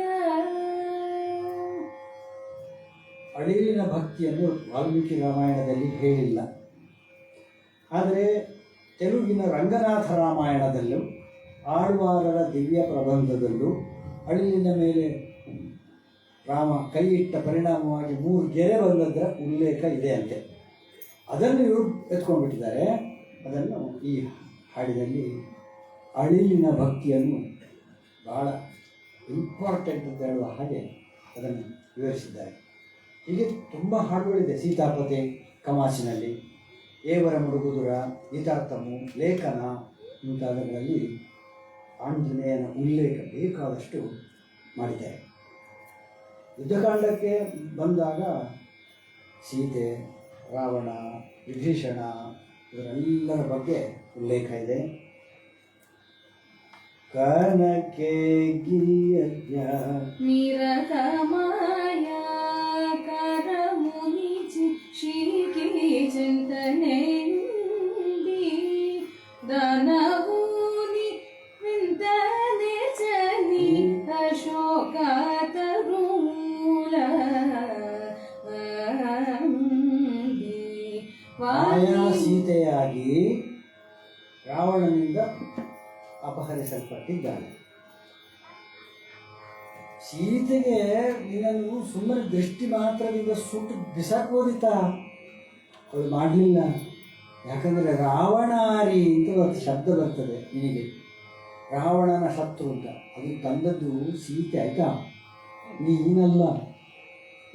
ಅವಳು ಅಲ್ಲೇ ಭಸ್ಮ ಮಾಡ್ತಿದ್ರೆ ನಿನಗೆ ಕೆಲಸವೇ ಇರ್ತಿರ್ಲಿಲ್ಲ. ಅವಳು ರಾವಣಾರಿಯನಿ ರಾವಣಾರಿಯಲಿ ರಾಜಿಲ್ಲು ಕೀರ್ತಿಯು ಮಾಜನಕಿ ಚಟಪಟಗ. ಸೊ ಇಲ್ಲಿ ಪೂರ್ತಿ ಕ್ರೆಡಿಟನ್ನು ರಾವಣನನ್ನು ಸುಟ್ಟು ಭಸ್ಮ ಮಾಡುವಂಥ ಒಂದು ಶಕ್ತಿ ಇದ್ದರೂ ಕೂಡ ಸೀತೆ ಅದನ್ನು ಮಾಡದೆ ರಘು ನನ್ನ ಗಂಡನಿಗೆ ಒಳ್ಳೆ ಹೆಸರು ಬರಲಿ ಅಂತೇಳಿ ಸುಮ್ಮನೆ ಕೂತದ್ದಂತೆ. ಅದು ಇವರು ಹೇಳ್ತಾರೆ. ఒక మాటకు విభీషణుడు పర్యాచరణದಲ್ಲಿ ఒక మాటకు విభీషణుడు ఓలేక శరణానద. ఒక మాటకు విభీషణుడు ఓలేక శరణానద. ಇದು ವನಸ್ಪತಿ ರಾಗ. ಹೀಗೆ ನನಗೆ ಇದನ್ನು ಇದರೊಳಗೆ ಹಾಕಬೇಕಾದ್ರೆ ತುಂಬ ತ್ರಾಸ ಆಗಿದೆ. ಆದರೆ ಯಾವುದನ್ನು ಬಿಡೋದು, ಯಾವುದನ್ನು ತೆಗೊಳ್ಳೋದು, ಯಾವುದನ್ನು ಹಾಕೋದು, ಯಾವುದನ್ನು ನೆನೆಸೋದು ಅಂತ ಹೇಳುವಂಥದ್ದೇ ನನ್ನ ಅಲ್ಪಮತಿಗೆ ದೊರಕಿದಂತಹ ಕೆಲವು ರಾಮಾಯಣಕ್ಕೆ ಸಂಬಂಧಿಸಿದಂತಹ ಕೃತಿ ರತ್ನಗಳನ್ನು ಆಯ್ಕೆ ಮಾಡಿ ಒಂದಷ್ಟು ನಿಮ್ಮ ಎದುರು ಪ್ರಸ್ತುತಪಡಿಸಿದ್ದೇನೆ. ಲೋಕದಲ್ಲಿ ಎಲ್ಲರೂ ಭಜನೆ ಮಾಡಲಿಕ್ಕೆ ಶುರು ಮಾಡಿಕೊಳ್ತಾರೆ. ಎಲ್ಲರೂ ಸಂಗೀತ ಹಾಡ್ತಾರೆ, ತ್ಯಾಗರಾಜರ ಕೃತಿಗಳನ್ನು ಹಾಡ್ತಾ ಇದ್ದಾರೆ, ಭದ್ರಾಚಲ ರಾಮದಾಸರ ಕೃತಿಗಳನ್ನು ಹಾಡ್ತಾ ಇದ್ದಾರೆ, ಪುರಂದರದಾಸರ ಕೃತಿಗಳನ್ನು ಹಾಡ್ತಾ ಇದ್ದಾರೆ. ಕೆಟ್ಟ ಯೋಚನೆಗಳನ್ನೇ ಜನಗಳು ಬಿಟ್ಟಿದ್ದಾರೆ. ಯಮನಿಗೆ ಚಿಂತೆ ಹತ್ತಿದೆ. ನನಗಿನ್ನೂ ಕೆಲಸ ಇಲ್ಲ. ಊರಲ್ಲಿ ಎಲ್ಲೆಲ್ಲೂ ಜನರು ರಾಮ ಭಜನೆ, ಸಂಕೀರ್ತನೆ, ಸದ್ವಿಚಾರಗಳನ್ನೇ ಮಾಡುವುದನ್ನು ನೋಡಿದ ಯಮನಿಗೆ ಚಿಂತಿಸುತ್ತಾಡೆ. ಇದು ತನ್ನ ಉದ್ಯೋಗಕ್ಕೆ ಸಂಚಕಾರ ಒದಗಿತು ಎಂಬ ವಿಚಾರ ಚಿಂತೆಗೆ ಹಚ್ಚುತ್ತದೆ. ಸಾಮಾನ್ಯ ವ್ಯಕ್ತಿಯಾದರೂ ತನ್ನೆಡೆಗೆ ಬರುವುದು ಎಂಬ ಸಂದೇಹವೆಂದೇ ಆತ ಬಗೆಯುತ್ತಾನೆ. ಕೆಲಸ ಕಳೆದುಕೊಂಡ ಮೇಲೆ ಪುನಃ ಯಮನಿಗೆ ಕೆಲಸ ತೆಗೆಸಿಕೊಡುವವರು ಯಾರು? ಸಾಮಾನ್ಯ ವ್ಯಕ್ತಿಯಾದರೂ ತ್ಯಾಗರಾಜರ ಕೀರ್ತನೆಗಳನ್ನೇ ಹಾಡ್ತಾ ಇದ್ದಾನಲ್ಲ, ಪಾಪ ಕಳೆದುಕೊಳ್ಳುತ್ತಾ ಇದ್ದಾನಲ್ಲ, ಚಿಂತಿಸುತ್ತಾನೆ ಯಮುಡು. ಮುಖಾರಿಯಲ್ಲಿ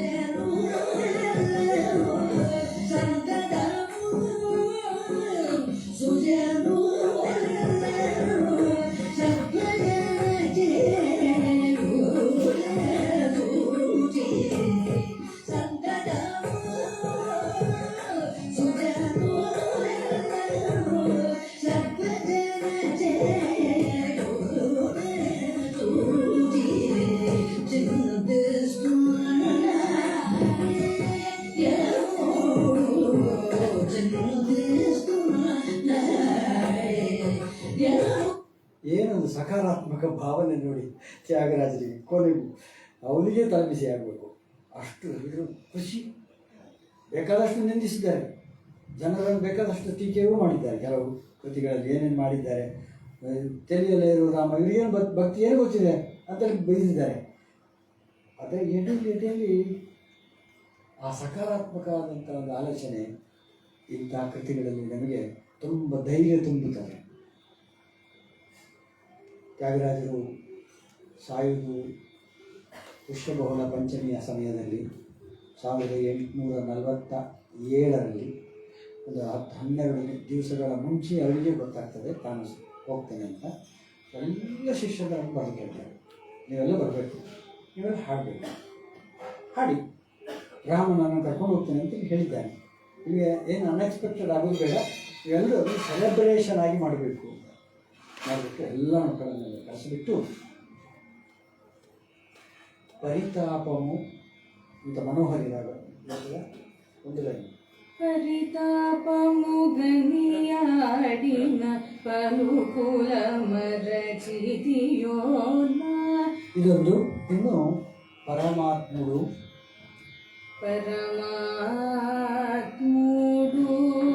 ವೆಲಿಗೆ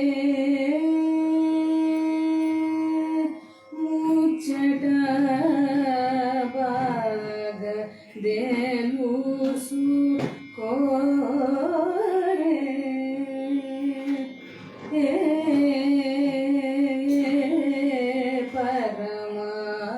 ಪರಮಾತ್ಮುಡು ವೆಲಿಗೆ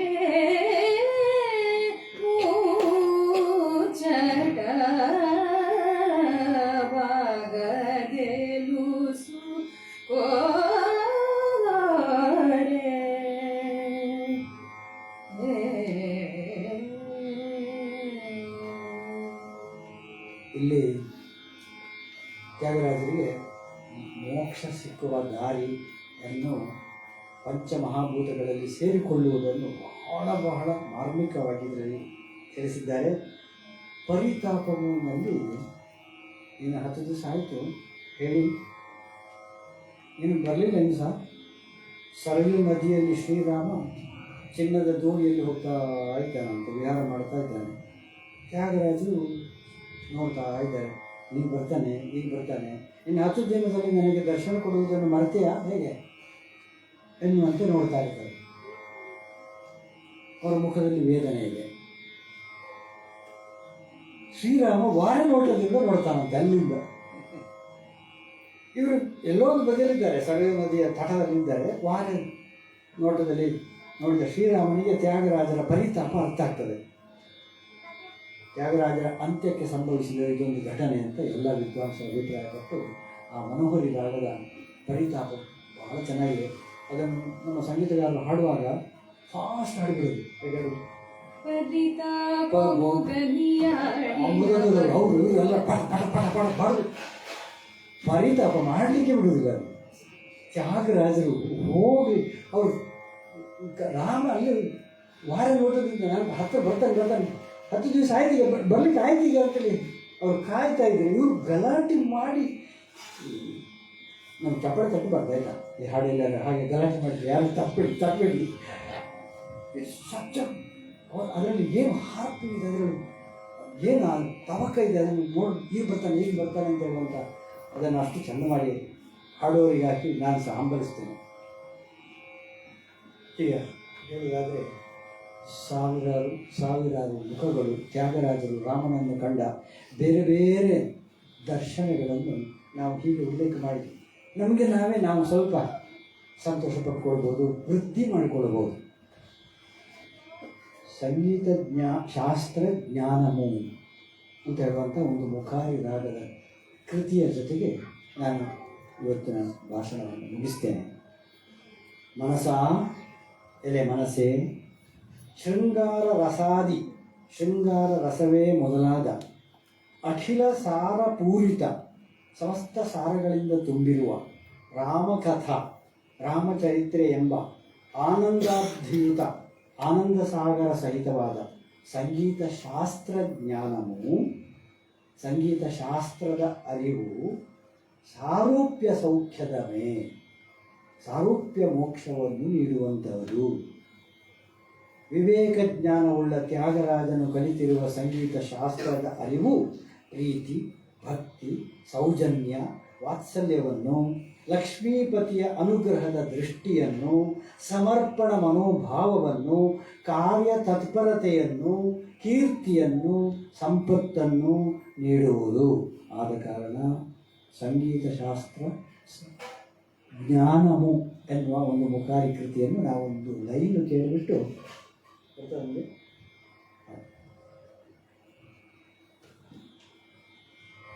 ಸಂಗೀತ ಶಾಸ್ತ್ರ ಜ್ಞಾನಮು ಸಂಗೀತ ಶಾಸ್ತ್ರ ಜ್ಞಾನಮು ಸಂಗೀತ ಶಾಸ್ತ್ರ ಜ್ಞಾನಮು ಸಾರೂಪ್ಯ ಸೌಖ್ಯದ ಮೇ ಮನಸ ಸಂಗೀತ ಶಾಸ್ತ್ರ ಜ್ಞಾನಂ.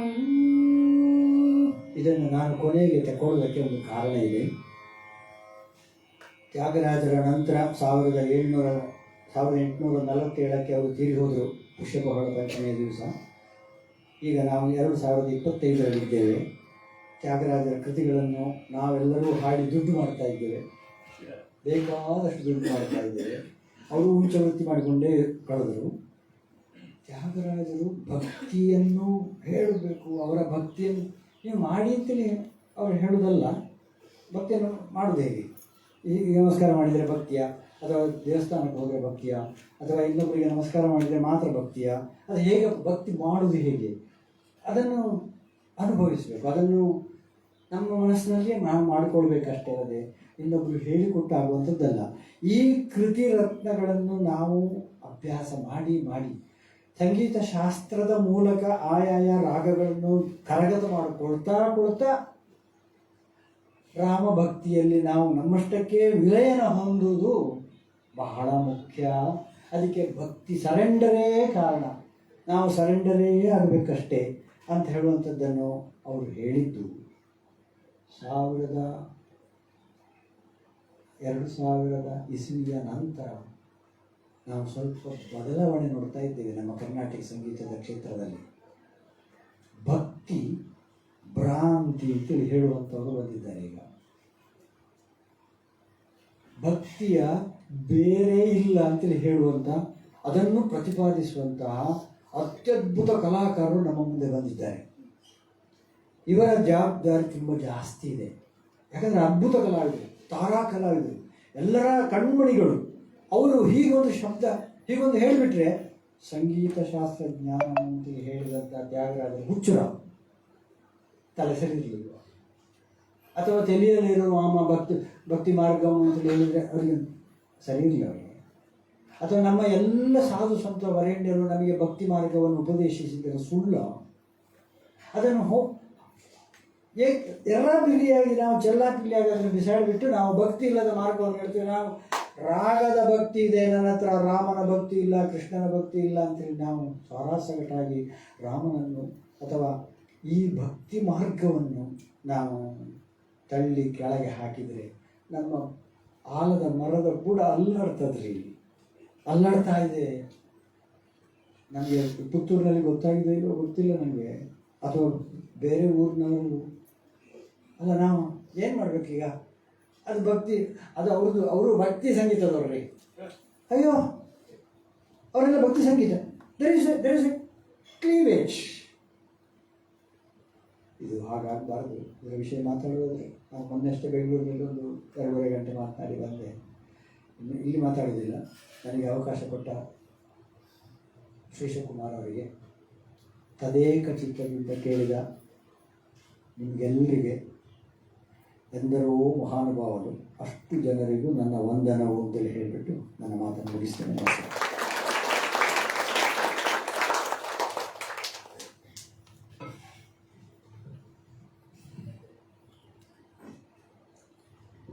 ಪ್ರೀತಿಯ ಎಲ್ಲ ಬಂಧುಗಳೇ, ಉದ್ದೇಶಪೂರ್ವಕವಾಗಿ ನಾನು ಅರವಿಂದ ಹೆಬ್ಬಾರರ ಪರಿಚಯವನ್ನು ಮಾಡಲಿಲ್ಲ. ನಾನು ಅವ್ರ ಹತ್ರ ಹೇಳುವಾಗ ಸಣ್ಣಗೆ ಹೇಳ್ತೇನೆ, ಅದು ಅರವಿಂದ ಹೆಬ್ಬಾರರು ಮಾತ್ರ ಅಂತ ನಾನು ದೃಢ ಮನಸ್ಸು ಮಾಡಿದ್ದೆ. ಪರಿಚಯ ಬೇಕಷ್ಟೇ.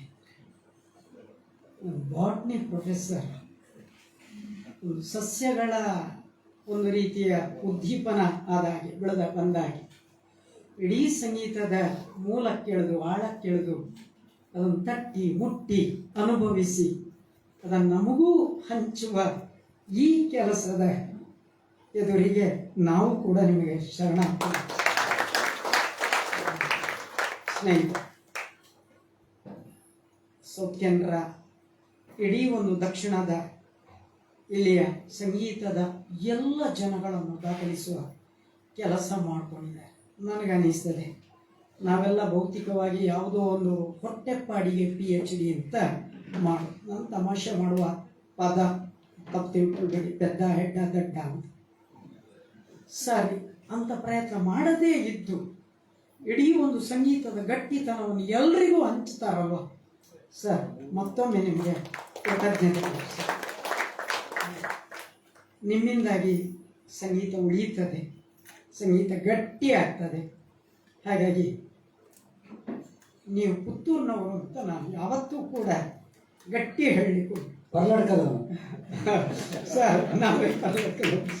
ಸರಿ, ಗೊತ್ತು. ಹಾಗಾಗಿ ಆ ಎಲ್ಲ ಆಲೋಚನೆಗಳಿಗೆ ನಿಮ್ಮನ್ನು ಬಹುವಚನ ಪರವಾಗಿ ಅತ್ಯಂತ ಗೌರವದಿಂದ, ಅತ್ಯಂತ ಪ್ರೀತಿಯಿಂದ ಮತ್ತು ನಾನು ಆಗ ಹೇಳಿದ ಪದವೇ, ನೀವು ಹೇಳಿದ ಪದವೇ, ಶರಣಾಗತರಾಗಿ ನಾವು ನಿಮ್ಮನ್ನು ಗೌರವಿಸ್ತಾ ಇದ್ದೇವೆ ಸರ್. ನಿಮಗೆ ಪ್ರೀತಿಯ ಕೃತಜ್ಞತೆ.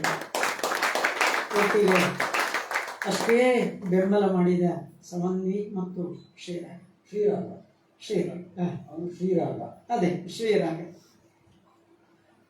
ಅವಳ ತಮ್ಮ, ಸಮನ್ವಯ ತಮ್ಮ ಅಷ್ಟೇ ಒಂದು ಬೆಂಬಲ ಕೊಟ್ಟು ಈ ಇಡೀ ಕಾರ್ಯಕ್ರಮವನ್ನು ಗಟ್ಟಿ ಮಾಡಿದ್ದಕ್ಕಾಗಿ ಇಬ್ಬರಿಗೂ ಕೃತಜ್ಞತೆಗಳು.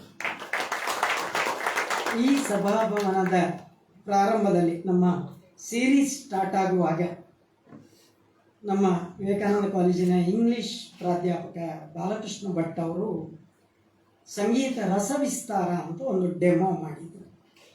ಅವರು LCD ಬಳಕೆ ಮಾಡ್ಕೊಳ್ತಾರೆ, ರೆಕಾರ್ಡ್ ಬಳಕೆ ಮಾಡ್ಕೊಳ್ತಾರೆ, ಒಂದಷ್ಟು ಆಲೋಚನೆಗಳನ್ನು ಇಟ್ಕೊಂಡು ಅದು ಮೊದಲ ಕಾರ್ಯಕ್ರಮ.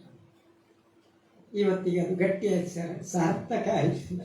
ಅದಕ್ಕೆ ಮತ್ತೊಮ್ಮೆ ಹೇಳುತ್ತಾ ಸ್ನೇಹಿತರೆ, ಇನ್ನು ಮುಂದೆ ಸಂಗೀತ ಕಚೇರಿ ನಡೀತದೆ. ಇವತ್ತು ಬಹುವಚನಂ ನೆನಪಿಟ್ಟುಕೊಳ್ಳುವ ದಿನ, ಯಾಕೆಂದರೆ ಬಹುವಚನಂ ತುಂಬಿದೆ. ನಮ್ಮ ಹತ್ರ 100 ಚೇರ್ ಇರುವುದು, 101ನೇ ಚೇರ್ಗೆ ಚರ್ಚೆ. ಹಾಗೆ ನಾನು ಮತ್ತೆ 15 ಚೇರ್ ಇಲ್ಲಿ ತಂದು ತುರುಕಿದ್ದೇನೆ, ಈಗ ತುರುಕ್ತಾ ಇದ್ದೇನೆ ಚೇರ್. ಹಾಗಾಗಿ ನಿಮ್ಮನ್ನು ಮತ್ತೆ ಅಭಿನಂದಿಸ್ತಾ, ನನ್ನ ಆಲೋಚನೆ ಒಂದು ಚೌಕಟ್ಟಿದೆ. ವಾಲ್ಮೀಕಿ ರಾಮಾಯಣದಲ್ಲಿ ಈ ದಾಖಲೆ ಇಲ್ಲ. ಲಕ್ಷ್ಮಣ ರೇಖೆ ಅಂತ ನಮ್ಮ ಆಧುನಿಕ ಮಕ್ಕಳಿಗಾದರೆ ಅದು ಇರುವೆ ಬಾರದಾಗೆ ಹಾಕುವ ಗೆರೆ ಹಾಕುವುದು ಅಂತ ಅನಿಸಿದರೆ, ವಾಲ್ಮೀಕಿ ರಾಮಾಯಣದಲ್ಲಿ ಇಲ್ಲದ ಒಂದು ಲಕ್ಷ್ಮಣ ರೇಖೆ ನನ್ನದಿದೆ. ಸಂಗೀತ ಕಚೇರಿ ಆದಮೇಲೆ ಫಲಾಹಾರದ ವ್ಯವಸ್ಥೆ ಇದೆ. ಆ ಫಲಾಹಾರ ತಿನ್ನದೇ ಹೋದರೆ ಲಕ್ಷ್ಮಣ ರೇಖೆ ದಾಟಿದಾಗ ಆಗ್ತದೆ. ಹಾಗಾಗಿ ಆ ಲಕ್ಷ್ಮಣ ರೇಖೆಯ ಒಳಗೆ ನೀವೆಲ್ಲ ಇದ್ದು ಅದು ಫಲಾಹಾರ ಆದಮೇಲೆ ಅದು ತನ್ನಿಂದಾನೆ ತೆಗೆದುಕೊಳ್ತದೆ. ಆಗ ನೀವು ನಿಮ್ಮಿಷ್ಟದಾಗೆ ಹೋಗ್ಬೋದು ಅಥವಾ ಇಲ್ಲೇ ಇರಬಹುದು. 2 ಆಪ್ಷನ್ ಇದೆ ನಿಮಗೆ, ಯಾಕೆಂದರೆ ಬಹುವಚನ ನಿಮ್ಮದು ಅಂತ ಕೇಳುತ್ತಾ ಮತ್ತೊಮ್ಮೆ ಕೃತಜ್ಞತೆಗಳು. ಶ್ರೀರಾಗನಿಗೆ ನನ್ನ ಪ್ರೀತಿಯ ಒಂದು ಸ್ಮರಣೆ. ಇವತ್ತಿನ ಈ ಕಾರ್ಯಕ್ರಮದಲ್ಲಿ ನನಗೊಂದು ಬಹಳ ವಿಶೇಷ ಆಶೀರ್ವಾದ ಅಂದರೆ,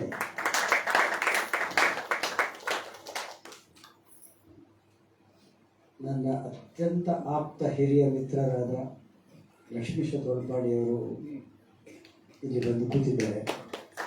ಅವರ ಎದುರಿನಲ್ಲಿ ಮಾತಾಡಲಿಕ್ಕೆ ನಮಗೂ ಧೈರ್ಯ ಬೇಕು. ಆ ಧೈರ್ಯವನ್ನು ಮಾಡಿದ್ದೇನೆ. ಇವತ್ತು ಮಾತಾಡಬೇಕು, ಗೊತ್ತಿದ್ದದ್ದು ನನಗೆ ಹೇಳಿಕೆ, ನಂಗೆ ಗೊತ್ತಿಲ್ಲ ಅಂತ ಹೇಳಲಿಕ್ಕೂ ಅಷ್ಟೇ ಧೈರ್ಯ ಉಂಟು ನನಗೆ. ಹಾಗಾಗಿ ನಾನು ಮಾತನಾಡಿದ್ದೇನೆ. ನನಗೆ ಪಾಠ ಕಲಿಸಿದ ಸರ್ ನನ್ನಲ್ಲಿ ಕೂತಿದ್ದಾರೆ, VB ಅರ್ತಿಕಲೆ ಸರ್. ನನಗೆ ಅವರನ್ನು ನೋಡಿ ಕಣ್ಣು ತುಂಬಿದೆ ಇವತ್ತು.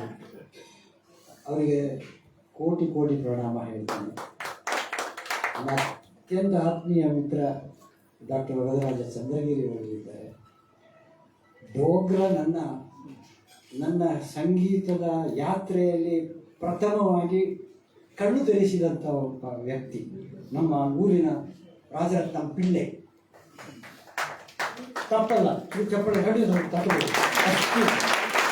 ಅಷ್ಟು ಯಾರಿಗೂ ಗೊತ್ತಿಲ್ಲ, ನಾನು ಹೇಳ್ತೇನೆ. ನಾನು ಸ್ವಲ್ಪ ಚೂರು ಅಧ್ಯಯನ ಮಾಡಿದ್ರಿಂದ ನಾನು ಹೇಳ್ತೇನೆ. ಆ ರಾಜರತ್ನಂ ಪಿಳ್ಳೆಯವರ ಮಗ ರಾಜರತ್ನಂ ಪಿಳ್ಳೆ ಇಲ್ಲಿದ್ದಾರೆ. ಪಿಳ್ಳೆ ಅಲ್ಲ, ಅವರು ಡೋಗ್ರ. ಅವರು ನಾನು ಕ್ಲಾಸ್ಮೇಟ್ಸ್ ಕಾಲೇಜಿನಲ್ಲಿ, ಫಿಲಂದಾಸ್ ಕಾಲೇಜಿನಲ್ಲಿ. ಅವರು ಬಹಳ ಆತ್ಮೀಯವಾಗಿ ನೀವು ಬರ್ತೀರಲ್ಲ, ನಾನು ಸಹ ಬರ್ತೇನೆ ಅಂತ ನಾವು ಫೋನಲ್ಲಿ ತುಂಬ ಮಾತಾಡಿಕೊಳ್ತೇವೆ. ಒಂದು ಚೂರು ಏನಾದರೂ ಸಂಗೀತದ ಯಾವುದಾದ್ರೂ ಒಂದು ವೃತ್ತಾಂತಗಳು ಸಿಕ್ಕಿದ ತಕ್ಷಣ ನಾವು ಮಾತಾಡ್ಕೊಳ್ತೇವೆ. ಅವರು ಇವತ್ತು ಬಂದಿದ್ದಾರೆ. ನಾನು ಹೇಳ್ಬೋದಾದಂಥ ಹಲವಾರು ಮುಖಗಳು ಇಲ್ಲಿದ್ದಾರೆ. ಎಲ್ಲರನ್ನು ಹೇಳಲಿಕ್ಕೆ ನನಗೆ ಸಮಯ ಇಲ್ಲ. ಆಲ್ರೆಡಿ ಸಮಯ ದಾಟಿದ್ದೇನೆ. ಅದಕ್ಕೆ ಎಲ್ಲರ ಹತ್ರ ಕ್ಷಮೆ ಕೇಳ್ತಾ, ನನ್ನ ಹಿರಿಯರೆಲ್ಲರಿಗೂ ವಂದಿಸ್ತಾ, ಕಿರಿಯರೆಲ್ಲರಿಗೂ ಶುಭಾಶಯಗಳನ್ನು ಹೇಳ್ತಾ, ರಾಮ ನಮಗೆಲ್ಲರಿಗೂ ಒಳ್ಳೆಯದು ಮಾಡಲಿ ಅಂತ ಹೇಳಿ, ಶ್ರೀರಾಮ ಜಯ ರಾಮ, ಜಯ ಜಯ ರಾಮ ರಾಮ ಅಂತ ಹೇಳಿ ನಿಲ್ಲಿಸ್ತೇನೆ. ನಮಸ್ಕಾರ.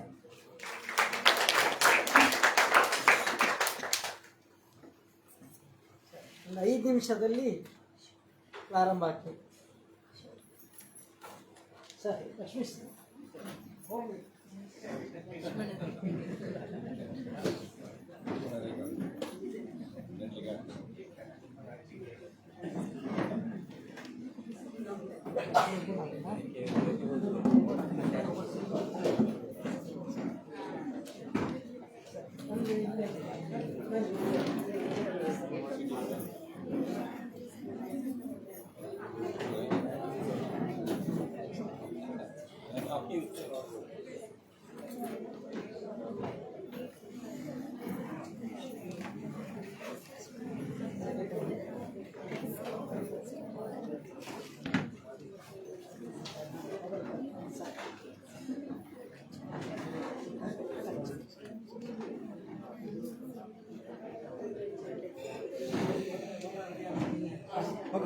ಹೋಗಿ ಹೋಗು ಹಿಡಿ, ಹೋಗಿ ಹಿಡಿ.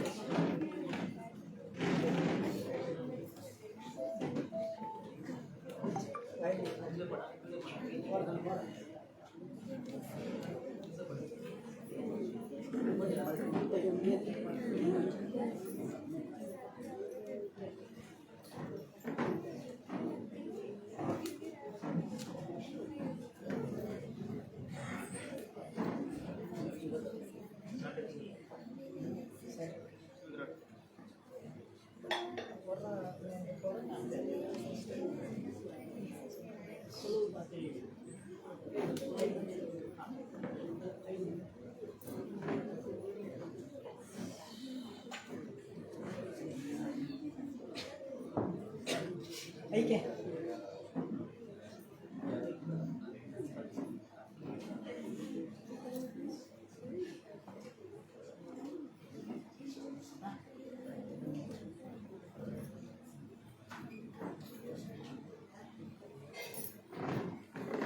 ಸರ್ ಬನ್ನಿ.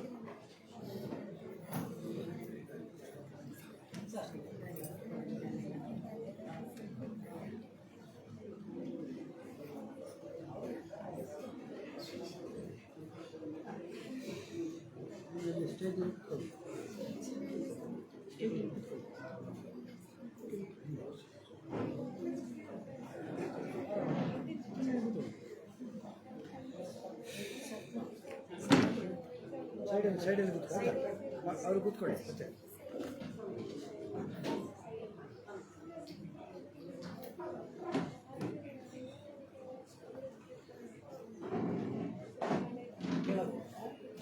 ಸಿದ್ಧಬಾಯಿ ಇರು.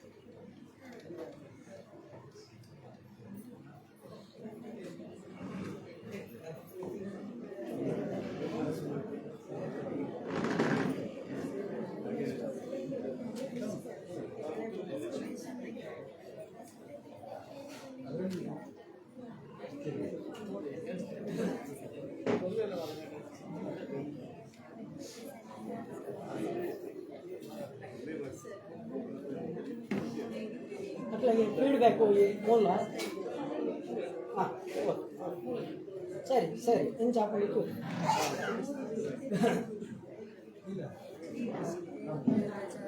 ನಿಮಗೆ ಕಾಫಿ ಟೀ ಏನಾದರೂ ಬೇಕು ಕಾಫಿ ಟೀ ದಾಕ್ಷಿಣ್ಯ ಇಲ್ಲಿಗೆ ತರಲಿ ಹಾಂ